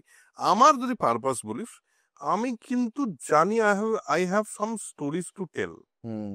হ্যাঁ, এইটাতে তোদেরকে বলছিলাম আমির খান একটা দারুণ কথা বলেছে সেদিন, হেভি লেগেছে আমার কথাটা। কারণ আমি অনেকবার বলি যে তোমার না একটা গল্প বলার থাকতে হবে। কেউ যদি বলে আমাকে আমার গল্প আছে দাদা শুনবেন, আমি বলি কেন, why do you want to tell this story, এটা আমার কাছে খুব ইম্পর্টেন্ট। তা আমির খান এটা খুব একটা দারুণ এক্সাম্পল দিয়ে এটাকে বলেছে ধরো আমি আমার বাড়িতে বসে পার্টি করছি বন্ধু বান্ধবের সঙ্গে, এবার সেখানে একজন আমাকে বললো আচ্ছা ওই শুটিং এ তোমার একটা হেভি মজার ঘটনা জন্য বলো তো। তো আমি একটা গল্প বললাম, মানে আমির খান একটা গল্প বললো, সবার খুব ভালো লাগলো, খুব এন্টারটেইনড হলো। আর তারপরের সিনারিওটা হলো আমির খান দরজা নক করলো, কেউ খুললো না, আবার ঠাক ঠাক ঠাক নক করলো, কেউ একটা খুললো, অনেক লোক বাড়িতে বসে পার্টি হচ্ছে, ঢুকে পড়লো, আরে পতা হ্যায় ক্যা হুয়া বলে ও বসে বলছে শোন, তাহলে সবাইকে বসিয়ে গল্পটা শোনালো। Now this is war there is a story to tell, যেটা না বললে অসুবিধা হবে। আর আগেরটা হলো টেল এ স্টোরি, সেরকম নর্মাল জিনিস। তো আমার কাছে আমার লাইফের পারপাস হলো to collect those stories to tell. এখন অব্দি আছে আমার মধ্যে, ঠিক। যেমন আমি এই মুহূর্তে একটা গল্প বলতেই চাই, সেটা হলো মনিহার। সবাই জানে, আপনারাও শুনে নিলেন প্রথমবার নামটা মনিহার একটা ছবি হতে চলেছে খুব শিগগিরই, হবে নিশ্চয়ই খুব শিগগিরই। মনিহার গল্পটা আমার বলতে হবে, কারণ মনিহার গল্পটা আমি বানিয়েছি আমার জন্য, আমাকে না বললে আমার অসুবিধা হচ্ছে কন্টিনিউয়াসলি। আমার লাইফের পারপাস তো এটাই, I need to find those stories যে আমার ভেতরেই আছে, সেগুলোকে খুঁজে খুঁজে বের করা, বা নতুন কোনো এক্সপিরিয়েন্স থেকে এমন একটা জিনিস বোঝা যে আমার এই গল্পটা না সবাইকে বলতে হবে। যেমন আমার একটা অদ্ভুত জিনিস হয়েছে রিসেন্টলি, একজন মানুষের সঙ্গে আমার একটা আলাপ হয়েছে, তার নাম হলো শিবকুমার বটালভি। জানিস ইনি কে? ইনি একজন পাঞ্জাবের রাইডার। এক্ষুনি গানটা শুনেছি, এক্ষুনি, যার নাম মোহব্বত, ওর লেখা। ওর জীবনের কোনো ক্রিয়েশন আর নেই, সব জ্বালিয়ে দেওয়া হচ্ছে। হ্যাঁ, লোকটাকে মেরে ফেলা হচ্ছে, মানে অলমোস্ট মেরে ফেলা হচ্ছে। এবং এই লোকটার একটাই মাত্র গান ইন্টারনেটে অ্যাভেলেবেল আছে, একটা ইন্টারভিউ, তার মধ্যে একটাই গান আছে যেটা অ্যাভেলেবেল আছে, সে পড়ে গাইছে। গানটা শুনে না মেসমারাইজড হয়ে যাবে তুই, ওটা কি, ওটা ভাবা যায় না। আমার মনে হচ্ছে এই লোকটার গল্পটা কেউ একটা বললে ভালো হয়, কারণ আমি বলতে পারবো না, কারণ আমি পাঞ্জাবি নই। আমি যদি পাঞ্জাবি হতাম তাহলে আমার কিন্তু ওই গল্পটা হতো যে আমার ওই গল্পটা বলতি। তো I want to find this kind of stories, যে গল্পটা না কেউ বলছে না, অথচ I need to tell the story. Correct correct. আমার কাছে এটা না এটা এটা কিন্তু ইম্পর্টেন্ট বলেছে, কারণ আমরা যে বই থেকেও যেটা করি, মহাভারতের পার্টটা ছেড়ে দিলে পরে যে ওগুলো গল্পই সব, ওই গল্পগুলো বলা হয়নি হয়তো, বা এভাবে বলা হয়নি, গল্পটা বলা দরকার। কারণ ওই গল্পটা শুনলে পরে আমার যেমন মনে হয়েছে যে আমি নতুন করে ভাবতে পারছি, একটা জিনিসকে নতুন ভাবে দেখতে পাচ্ছি, যেভাবে সবাই দেখছে তার থেকে আলাদা করে। এর থেকে মজার কি বল, ঠিক ঠিক। একটা জিনিসকে আমি অন্য, নতুন একটা সানগ্লাস পরলি তুই, ওমা পৃথিবীটা হঠাৎ লাল হয়ে গেল, তো পৃথিবীটা হঠাৎ সবুজ লাগছে আমার, এর চেয়ে আনন্দ আছে যে, এর থেকে আনন্দ তো আর কিছুতে নেই। অন্যভাবে দেখছি তো আমি পৃথিবীটাকে, যেটা অন্যজন বলে দিচ্ছিল, আমি তার থেকে বাইরে গিয়ে স্বাধীনভাবে তো দেখতে পাচ্ছি অন্য কিছু একটা। আমার মাঝখানে একটা খুব প্রবলেম হয়েছিল, সেটা হচ্ছে মানে মেনলি তো স্ক্রিপ্ট রাইটিং, এবার ভাড়াটে লেখা লিখতে লিখতে মাঝখানে আমার খুব মনে হচ্ছে মানে যে আমি কি শুধু টাকার জন্য লিখছি, যে মানে কেউ একটা আমাকে একটা গল্প নারেট করে দিচ্ছে, নিজের গল্প তো নেই, আমি সেটার স্ক্রিন প্লে করছি, ডায়লগ লিখছি, সমস্ত কিছু করতে করতে মনে হচ্ছে লেখাটার প্রতি যত্ন যে আগে লিখতে বসে যে মজাটা পেতাম যে আচ্ছা এটা ক্রিয়েট হলো, আচ্ছা ওটা ক্রিয়েট হলো, এই মজাটা খুব হারিয়ে যাচ্ছিল। তার থেকে অনেক বেশি ওভার পাওয়ার করে গেছিল টাকাটা, অ্যামাউন্টটা। তো যে আমি কি তাহলে টাকার জন্য লিখছি, আবার টাকার জন্যই লিখতে হবে কারণ সার্ভাইভ করতে হবে। করতে করতে এখন ইদানিং আবার একটু ভাগ করবার জন্য শুরু এবার করলাম যে কি করছি, একদম শুধু আমার জন্য গল্প লিখছি, যেগুলো কোথাও পাবলিশ হবে না, কিচ্ছু হবে না, জাস্ট নিজের জন্য। শুধু আমি একটা জিনিস বলে দিই, যখন কেউ তোকে গল্প লিখতে দেবে, শুধু স্ক্রিপ্ট রাইটার, তুই তো কাজটাই এটা, তুই একদমই করতে চাস সেটাই।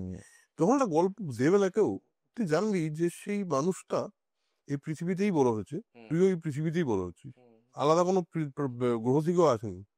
ওর এক্সপিরিয়েন্সেস তোর এক্সপিরিয়েন্সেস এর মধ্যে ডিফারেন্স আছে। ট্রাই টু আন্ডারস্ট্যান্ড যে একটা গল্প সেই মানুষটা কোথা থেকে বলছে, and then own it with your experience. একদম ঠিক। যদি যেটা করে ফেলতে পারিস, তখন কিন্তু ওটা তোর গল্প হয়ে যাবে, তখন কিন্তু অন্যের গল্প থাকবে না। আর আমার মনে হয় ক্রিয়েশনের একটা নিজস্ব মজা আছে না, একদম অবশ্যই। একদম একদম। ওই যে মানে এটা আমি ওর ক্ষেত্রে বললাম, ও যেটা বলছে একদমই ঠিক, সত্যি নতুন কিছু ক্রিয়েট করার একটা মজাই আলাদা। কিন্তু অনেক ক্ষেত্রেই হয় যে ধর একটা গল্প আছে, ধর আমি বলছি যে পথের পাঁচালী যখন তৈরি করেছেন সত্যজিৎ তৈরি কখন করলো, গল্পটা তো একই আছে, কিন্তু একটা পার্সপেক্টিভটা অ্যাড করলো, ঠিক। এবং সেটা কিন্তু পার্সোনাল যদি না হতো তাহলে পথের পাঁচালী কিন্তু এতটা কানেক্টই করতে হতোই না। হবে। আর হয়ও না বোধহয়। একটা হঠাৎ ওই সারাজীবন শুধুমাত্র পার্টিশন নিয়ে কোর্স করে গেল কেন? তার কারণ পার্টিশনটা ওনার কাছে পার্সোনাল।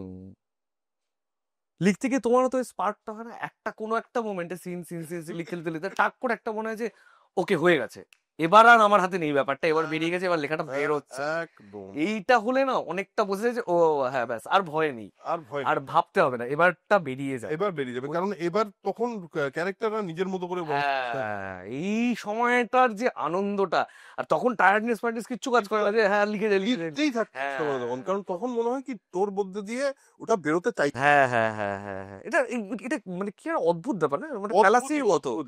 তখন মনে হয় যে আমি তো এটাকে ভেবেছিলাম অন্যরকম কিছু একটা করবে এই ক্যারেক্টার, হ্যাঁ, এখন তো নিজের মতো করে চলতে আরম্ভ করেছে, now I am just following him or her. ওদেরকে ছেড়ে দিয়ে, হ্যাঁ ওরা যা, আমি জানি ন্যারেট আমি লিখতে just লিখতে চাই লিখছি, ও কি করছে আমি জাস্ট দেখছি, এবার ও কি করছে এবং আমি যে লিখে যাচ্ছি, there is nothing that I am doing. ওই পয়েন্টটা অব্দি পৌঁছানো। না পৌঁছে সেখানে যদি কেউ একটা খুব, আমি ভেবেছিলাম এখানে আসলে একটুখানি কি নাম বল, একটা কারোর মার্কেজের একটুখানি ইনফ্লুয়েন্স নিয়ে আসবো এখানে, হ্যাঁ, তার সাথে একটু কাফকা জুড়ে দিলে পরে কাফকার মেটামরফোসিসটাকে আমি নিজের মতো করে করতে চেয়েছিলাম। ফালতু কথা, ওগুলো কোনোদিনও ভালো কিছু ক্রিয়েট হতে পারে না। হ্যাঁ, তার কারণ ওর মধ্যে একটা চালাকি আছে, আর চালাকির দ্বারা মহৎ কার্য হয় না। হ্যাঁ, চালাকির দ্বারা মহৎ কার্য হয় না, এইটা তো আর নতুন করে বলার ঠিক ঠিক। আর আমি কেন এই প্রসঙ্গটা তুললাম, তার কারণ আমাদের কথা হলো একটা গল্প বলার কথা। তা আমার কাছে এই মুহূর্তে এরকম গল্প নেই যেটা আমি এই মুহূর্তে বলতে চাই। সুতরাং তুই যদি আমাকে বলিস ওর মধ্যে একটা গল্প বলো, আমি বলে দেবো, কিন্তু সেটা আমার এনজয়মেন্টটা পাবে না, আমি পাবো না এনজয়মেন্টটা। আমি নিজে এনজয় যদি না করতে পারি তাহলে হবে না। তাহলে ওইটা হবে না। ওই কারণেই এই কথাটা বলে। এবং গল্প বলা, শোন, এইটা আরেকটা জিনিস আমার মনে হয় সাধারণ মানুষেরও গল্প বলা নিয়ে আরো যত্নশীল হওয়া উচিত।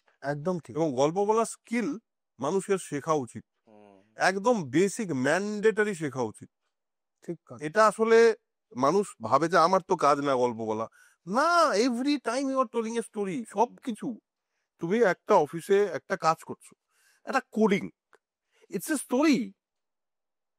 যদি গল্প বলার মতো করে কোনো, যারা ভালো কোডার্স, আমি তো নিজে আইটি করেছি, তো আমি জানি যে আমার বন্ধু বান্ধব আছে যারা এখন, মানে আমার এক বন্ধু আছে যে মানে এই মুহূর্তে ধর সারা ওয়ার্ল্ডের যে টপ 0.5% কোডার্স, যারা আর কি যারা ধর ওপেন এআই বা চ্যাট জিপিটির পেছনের কোড লিখছে, এরকম লেভেলের লোক, সে আমার বন্ধু। সে যখন প্রথম থেকে কোড লেখে না, ও কিন্তু কোডটা লেখে অন্যই একটা কিছু একটা অন্য একটা ভাবি। ওর আইডিয়াটাই হলো যে আমার না একটা শুরু আছে, একটা শেষ আছে, একটা টোটাল ব্যাপারটার মধ্যে একটা গল্প বলা আছে কোডের মধ্যে। তোমার মনে হয় প্রত্যেকটা মানুষের গল্প বলা শেখা উচিত।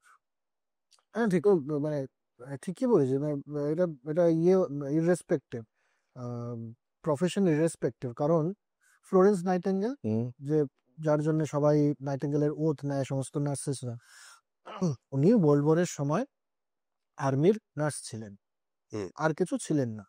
এবার ওনার সবচেয়ে বড় যেটা ওনার অবদান সেটা হচ্ছে যে যা সাপ্লাই দরকার ছিল এই সমস্ত লোকজনকে দেখাশোনা করার জন্য, সেটা অ্যালোটেড ছিল না। কারণ মূলত তো কাজ হচ্ছে যুদ্ধ জেতা। এই যে উন্ডেডরা চলে আসছে, সেটা একটা পার্শিয়াল সেকেন্ডারি থট একটা। কিন্তু নাইটিঙ্গেল ওই গল্পটা, ওই কাহিনীটা এত সুন্দর করে বারবার প্রেজেন্ট করেছে যে ওটা একটা আলাদা উইং তৈরি হয়ে গেছে, সেটার জন্য অ্যালোকেশন অনেক বেড়ে গেছে, এন্ড এভরিথিং হ্যাপেন্ড। তার জন্য ফ্লোরেন্স নাইটিঙ্গেলকে আমরা এখন মানে সবাই প্রায় দেবীর Celebrate, জায়গায় yeah. নিয়ে করি। So it was all about how to tell the story. ওই স্টোরিটাই অন্য তার আগে নাইটিঙ্গেলের পজিশনে যারা ছিল তারা অনেকবার ওই আর্জি লিখে পাঠিয়েছেন যে আমাদের এই গজ দরকার, ব্লাড দরকার, মেডিসিন দরকার, বেড দরকার, হেন তেন সবকিছু। সাকসেসফুল হয়নি কেউ। নাইটিঙ্গেল সাকসেসফুল হয়েছিলেন কারণ she could tell the story. আর আরেকটা জিনিস আমার মনে হয়, ধর মানুষের মানে মানুষের বেসিক কিছু সমস্যা আছে। কিরকম সমস্যা? ধর সে অনেকগুলো মানুষের মধ্যে আছে, অথচ সে না নিজে বুঝতে পারছে যে আমাকে না অতটা বেশি গুরুত্ব দেওয়া হচ্ছে না।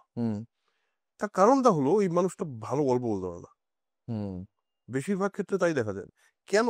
তার কারণ হলো একটা মানুষ ইন্টারেস্টিং কখন হয় বলে না, এখন দেখবি প্রচুর রিলস আছে যে B the most interesting person in the room, how to B the most interesting person in the room. আমার মনে হয় it's all about your skill of story telling. তুমি যাই বলো যেভাবেই বলো, তুমি যদি গল্পের মতো করে বলতে পারো, মানুষ গল্পের সঙ্গে কানেক্ট করে না এরকম তো কোনো মানুষ।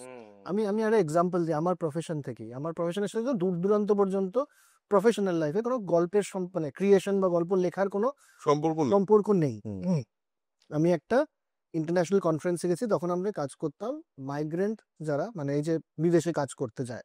সারা পৃথিবীতে প্রচুর রয়েছে, প্রায় 18 কোটি, এখন বোধহয় 20 কোটির মতো মানুষ রয়েছেন যারা বিভিন্ন গরিব দেশ থেকে ধনী দেশগুলোতে কাজ করতে যায়। ব্লু কলার ওয়ার্কার, মানে আমি কিন্তু আইটি কোডারদের কথা বলছি না, যারা একদম কনস্ট্রাকশনের কাজ করে, এই ধরনের। এই মাইগ্রেন্টদের ইন্স্যুরেন্স এবং পেনশন দরকার। এটা হচ্ছে আমার প্রোগ্রাম ছিল, আমার প্রজেক্ট ছিল। ওটা একটা ইন্টারন্যাশনাল কনফারেন্সে আমি প্রেজেন্টেশন দেবো, লাঞ্চের পরে প্রেজেন্টেশনটা আমার। তো লাঞ্চের পরে সবাই বিক্ষিপ্ত ভাবে রয়েছে, কেউ ঢুকতে সময় লাগছে, এনো তেনো, যারা বসছে তারাও একটু গুলতানির মুডে আছে। চরম সিরিয়াস ইন্টারন্যাশনাল কনফারেন্সে একই জিনিস হয়। তো এবার আমাকে তো অ্যাটেনশনটা গ্র্যাব করতে হবে। তো আমার ভাবলাম কিছুক্ষণ যে কিভাবে করা যায়। তার আমার কাছে একটা নাম্বার ছিল, সামথিং 2539, কত মানুষ মারা যায়, কতজন মাইগ্রেন্ট মারা যায় এক বছরে। ঠিক আছে, আমি যদি নাম্বারটা বলতাম, লেটস সে, আমি এখনই ক্যালকুলেট করে এক্স্যাক্টলি বলতে পারছি না, যে 2540 জন মানুষ জানো তো বছরে মারা যায় মাইগ্রেন্ট, যেহেতু তাদের কাছে ইন্স্যুরেন্স নেই। কেমন লাগলো শুনতে? ঠিক আছে, ইনফরমেশন। আমি ওটাকে ক্যালকুলেট করে আমি বললাম যে আমি প্রেজেন্টেশনটা শুরু করতে যাচ্ছি, আমার প্রেজেন্টেশনটা 8 ঘন্টা চলবে, এই 8 ঘন্টার মধ্যে না 2 জন মাইগ্রেন্ট মারা যাবে। কাজে এখানে আমরা যে কথাটা বলছি সেটা এইভাবে ভেবে শোনা উচিত সবাই একটুখানি। So this is story telling. Correct, একদমই তাই। তো যারা এইটাও করছে আর কি, মানে যে প্রফেশনে যে আছে, যে ওটা কিভাবে একটা স্টোরি করে দেওয়া যায়, একটা পার্সোনাল টাচ কি করে দেওয়া যায়, যে 2 জন মাইগ্রেন্ট আছে তারা মারা যাবে এই 8 ঘন্টা আমার আমার আমার প্রেজেন্টেশনটা শেষ হওয়া অবধি। তো আমাদের হাতটা না রক্তের ভেঙে রয়েছে, কারণ হচ্ছে আমরা ওদের জন্য কিছু করিনি, ইন্স্যুরেন্স দেওয়া হয়নি ওদেরকে। এবং ওদের ফ্যামিলিগুলো যেগুলো রয়েছে বাংলাদেশে বা অন্য যে কোনো জায়গায়, তাদের আর কিছু করার নেই। ওরা মরে যাওয়ার পরে তারা সমস্ত গরিব হয়ে যাবে আবার। তাহলে পরে and it was one of the most successful presentations in my life.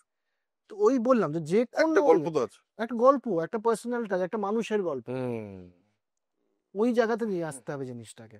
তা না হলে পরে যে ডেটা ফেটা সমস্ত দেয় সবাই, প্রেজেন্টেশন সবাই অনেকেই করে জীবনে, এটা পুরো একটা আর্ট কিন্তু স্টোরি টেলিং। মানে চায়ের দোকানেও বা যে কোনো নর্মাল ট্রেনে, লোকাল ট্রেনে যেখানে যাবে, এই একটা লোক বা মানে দুটো লোক স্ট্যান্ড আউট করে যায় ফট করে, যে ও যে গল্পটা বলতে শুরু করবে, voice modulation, starting, beginning, middle সমস্ত কিছু দিয়ে একটা বেশ এরকম একটা ওই অঞ্জন দত্ত লোকটা, ওরে বাবা গল্প বলতে পারে গো।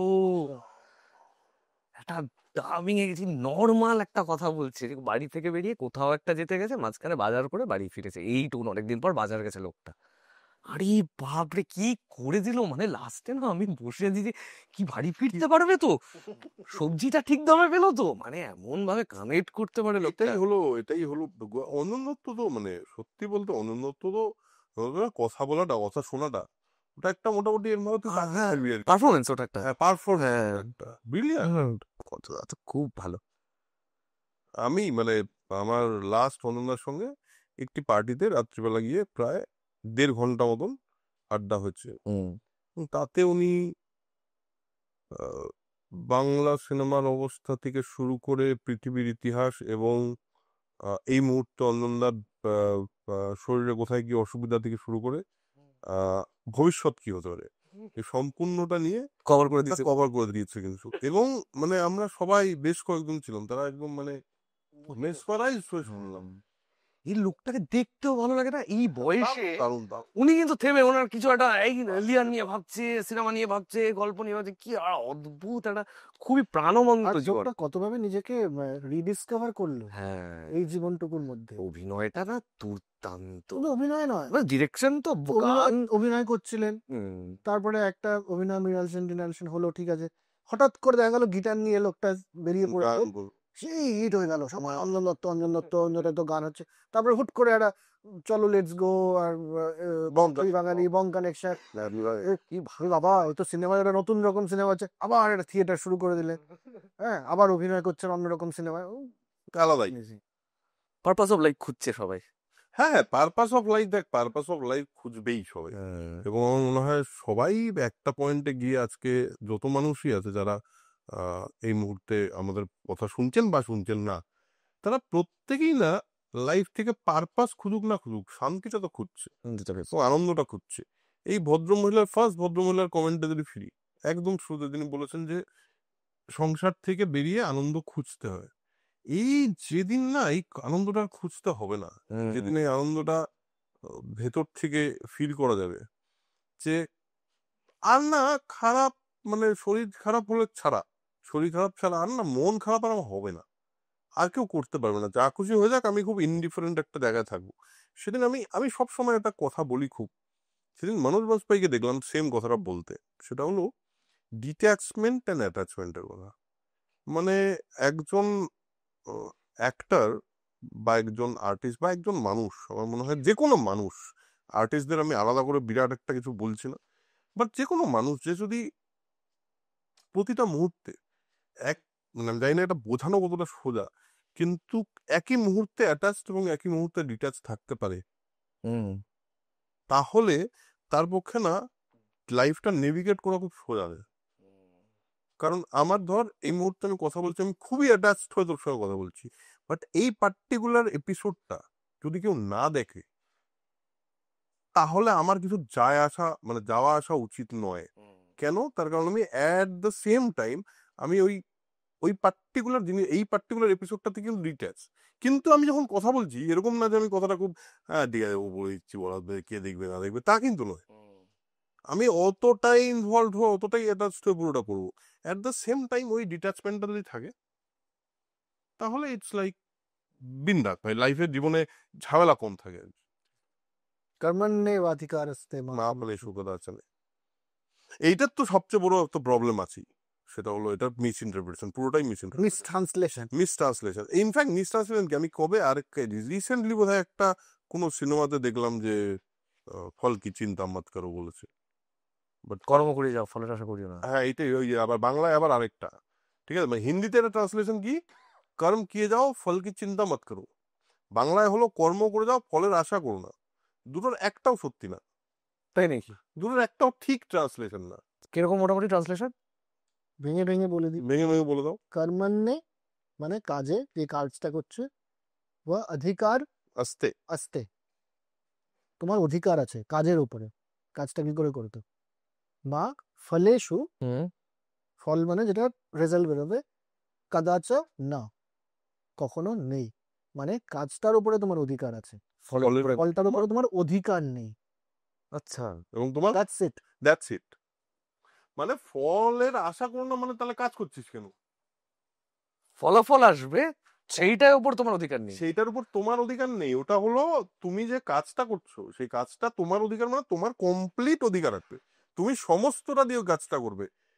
রেজাল্টের উপর তুমি যদি একবারও অ্যাটাচড হয়ে যাও তাহলে তুমি শেষ।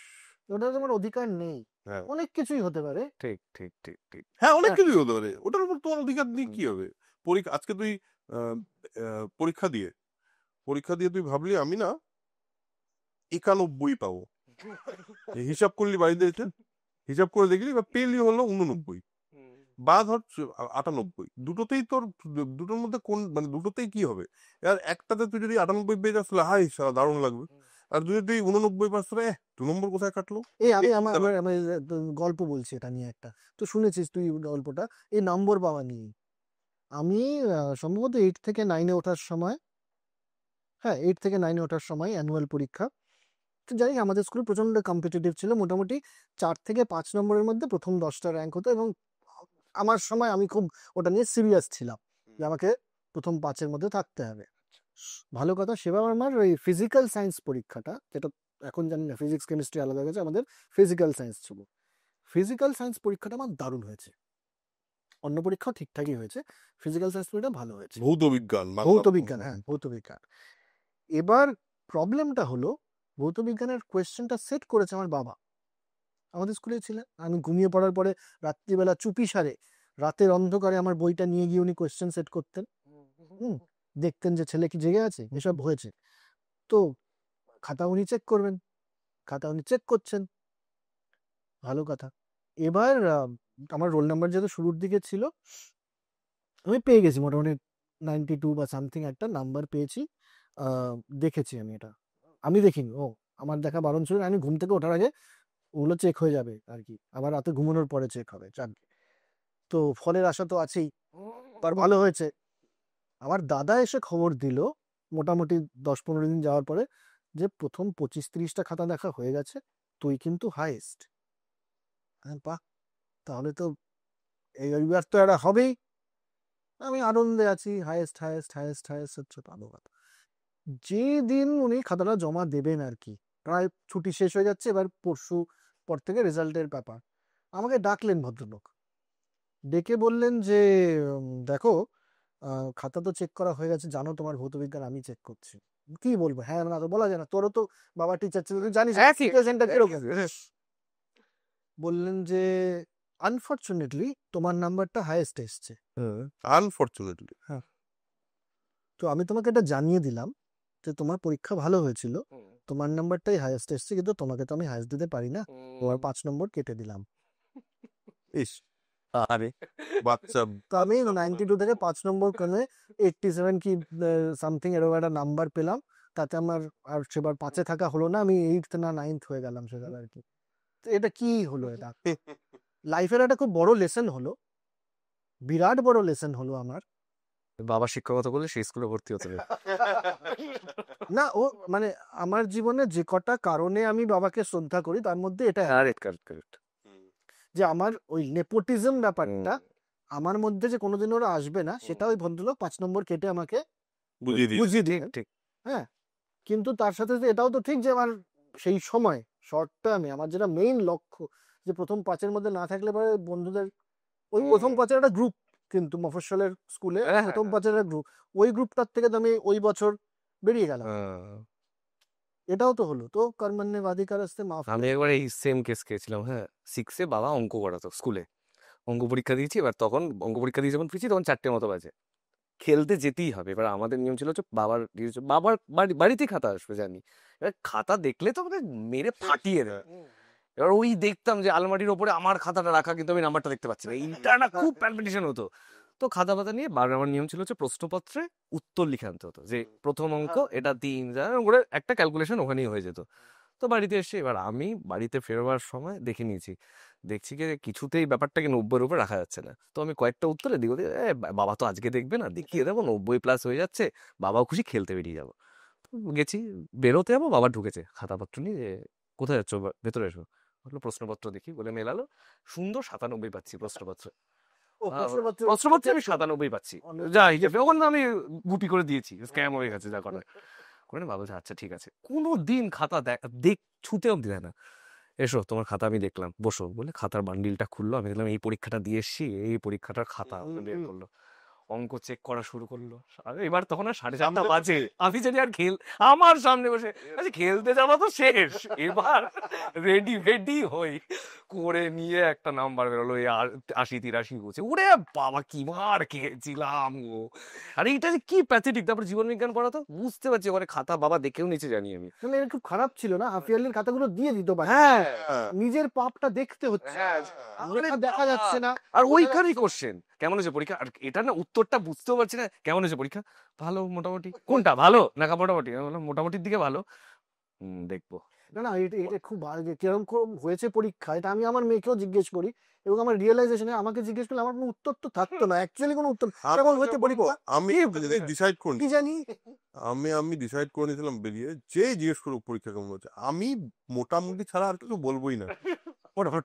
মানে দারুণ পরীক্ষা দিচ্ছে, আমি জানি লাইফ সায়েন্সে এটা তো জাস্ট একটা অন্য লেভেলের নাম্বার পাবো, কিন্তু বেরিয়ে মোটামুটি 100 মোটামুটি, মোটামুটি বললে তো- 150 কাছাকাছি পাবো। হ্যাঁ, মোটামুটির পরে যদি তুই ভালো নাম্বার পাস, হ্যাঁ বলে বাবা ওর মোটামুটিও এত শান্তি, এ তো বিরাট পরে জায়গায় তুই তো। খারাপ নাম্বার পাস, তাহলে পরে ও তো এই পরীক্ষাটা ভালো হয়। মোটামুটি একটা 50 থেকে 75 অব্দি থাকে হ্যাঁ। একটা, কিন্তু বাবা 150 হুম, ওই আর কি। হুম। ওকে গ্রেট, তাহলে আজকে প্রচুর অনেকগুলো টপিকে আজকে আলোচনা হয়ে গেল। কি কি হলো বলতো এক এক করে?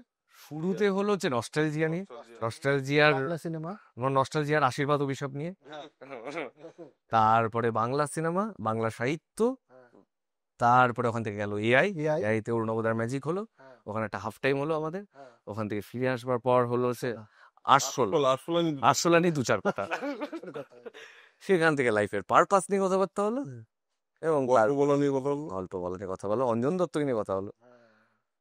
শেষে এটা শেষে আমরা কিন্তু আজকে আরেকটা ম্যাজিক দেখে আমাদের শেষ আজ এটা ম্যাজিক। তার আগে একটা ছোট্ট ছোট্ট আমি এটা মানে এটা ছোট্ট গল্প বলি, এটা গল্পটা খুব ইন্টারেস্টিং। একটা বাচ্চা স্কুলে যায়, হুম।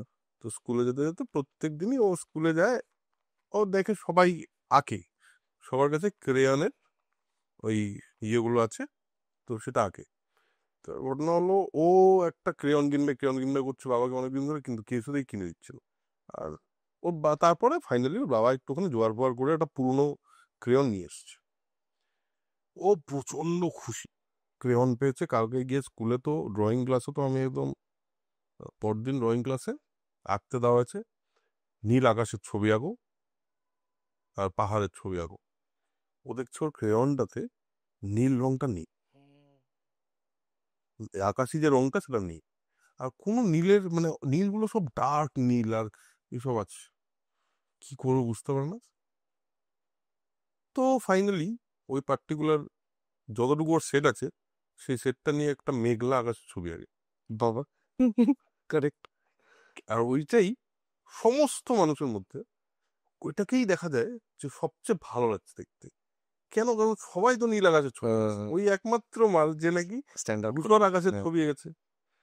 তো আমার পয়েন্টটা হলো, এই গল্পটা থেকে আমার যেটা বক্তব্য সেটা হলো, যখন আমাদের কিছু থাকে না না, আমরা জেনারেলি একটা জিনিসের অভাব হয়ে যায়, একটা পার্টিকুলার জিনিস আমার কাছে নেই, উই থিঙ্ক যে আমরা বোধহয় স্ট্যান্ড আউট করতে পারবো না, কারণ সবার কাছে আছে আমার কাছে নেই।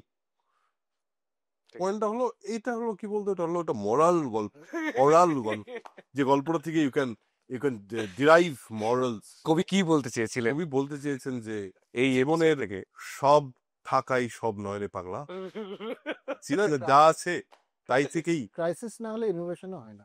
একদম 100% ক্রাইসিস না হলে ইনোভেশন হয় না। শেষে যেটা প্রেমাশিস বলবো, হ্যাঁ হ্যাঁ হ্যাঁ। আমরা একটা জিনিস করতে চাই, আর ওই লাইনটাও লিখে দিও, মানে 4টে লাইনের মধ্যে স্প্রেড পজিটিভিটি, ওইটাও একটু গান দিয়ে যদি করতে পারে ওটা হ্যাঁ, মজা। কিন্তু আমরা ইংরেজি গান শুনবো না তো। আচ্ছা বাংলা গান, কিন্তু এই 4টে ইংলিশ গান, ইংলিশ শব্দ।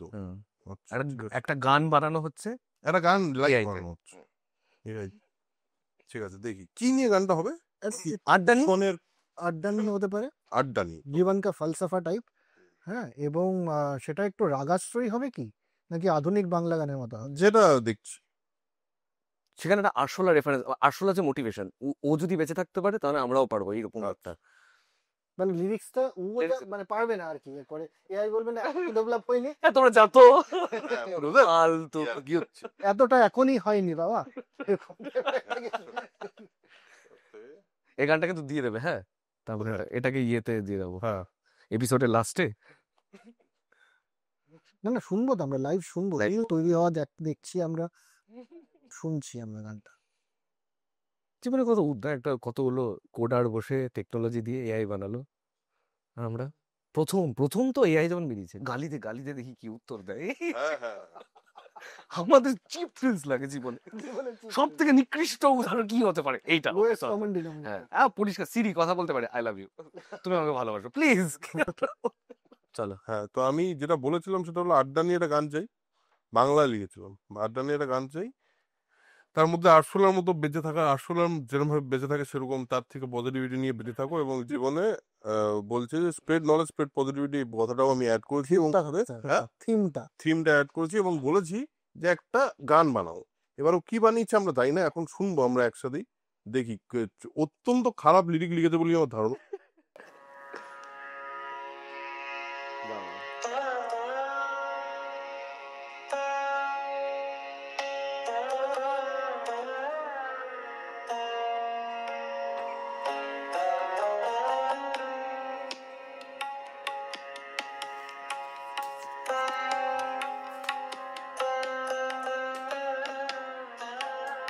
বাহ বাহ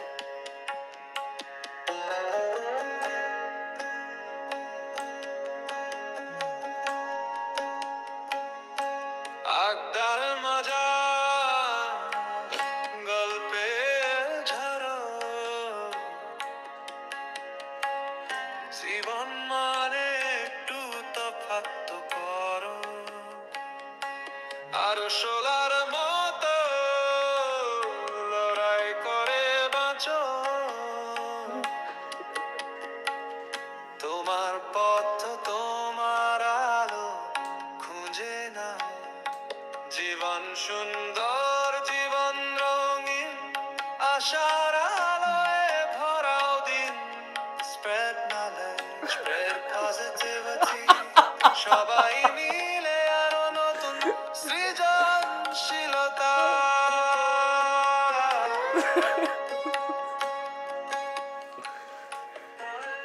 আগামী 2 বছর লিরিসিস্টদের কোনো ভয় নেই। এইটাই আমি জাস্ট বলতে চাচ্ছিলাম, মিউজিক এবং লিরিসিস্ট দুটোর বিষয় বোধহয় আমাদের এখন অব্দি মানুষকে লাগবে, মানে অন্তত অন্তত কিছুদিন মানুষকে লাগবে। প্রমটাও দিয়েছি আরশোলাকে দিয়ে, একটা রাগের স্রোই গানে আরশোলার মতো বাঁচো, আসলে মতো লড়াই করে বাঁচো। তাহলে এইসব কথা আমরা সুরটা খুব একটা খারাপ হয়নি, না, সুরটা খারাপ না, হ্যাঁ। আধুনিক যা সব চলছে যেগুলো, স্টার্টটা কিন্তু ভালো। সেগুলোর কিন্তু মানে সারেঙ্গি বারেঙ্গি বাজিয়েছে ইয়ার কি না, সরোদ সরোদ, হ্যাঁ সরোদ, তবলা, বেশ সরোদ, সারেঙ্গি সব বাজিয়েছে। যাক, সুরটা ভালো, হ্যাঁ সুরটা ভালো, কিন্তু স্টিল লিরিক্স এখনো লিরিক এবং মিউজিশিয়ানদের অনেকটা সময় একটা আছে, সময় আছে গুছিয়ে নেবার মতো। গুছিয়ে নেওয়ার মতো। আবার লুটে পুটে নাও, হ্যাঁ, যা পারো এখনো লুটে পুটে নাও, কিন্তু পয়েন্টটা হলো যাই হোক আলটিমেটলি স্প্রেড নলেজ স্প্রেড পজিটিভিটিতেই থাকি আমরা, কারণ আমরা খুব একটা পেসিমিস্ট হতে চাই না। কারেক্ট, একদম ঠিক আছে, ওকে। এই ছিল আমাদের 4th এপিসোড, আবার দেখা হবে 5th এপিসোডে। ততক্ষণ spread knowledge spread positivity, because knowledge is power and positivity is everything. বাহ আজকে ভালো দিয়েছি, চলো টাটা।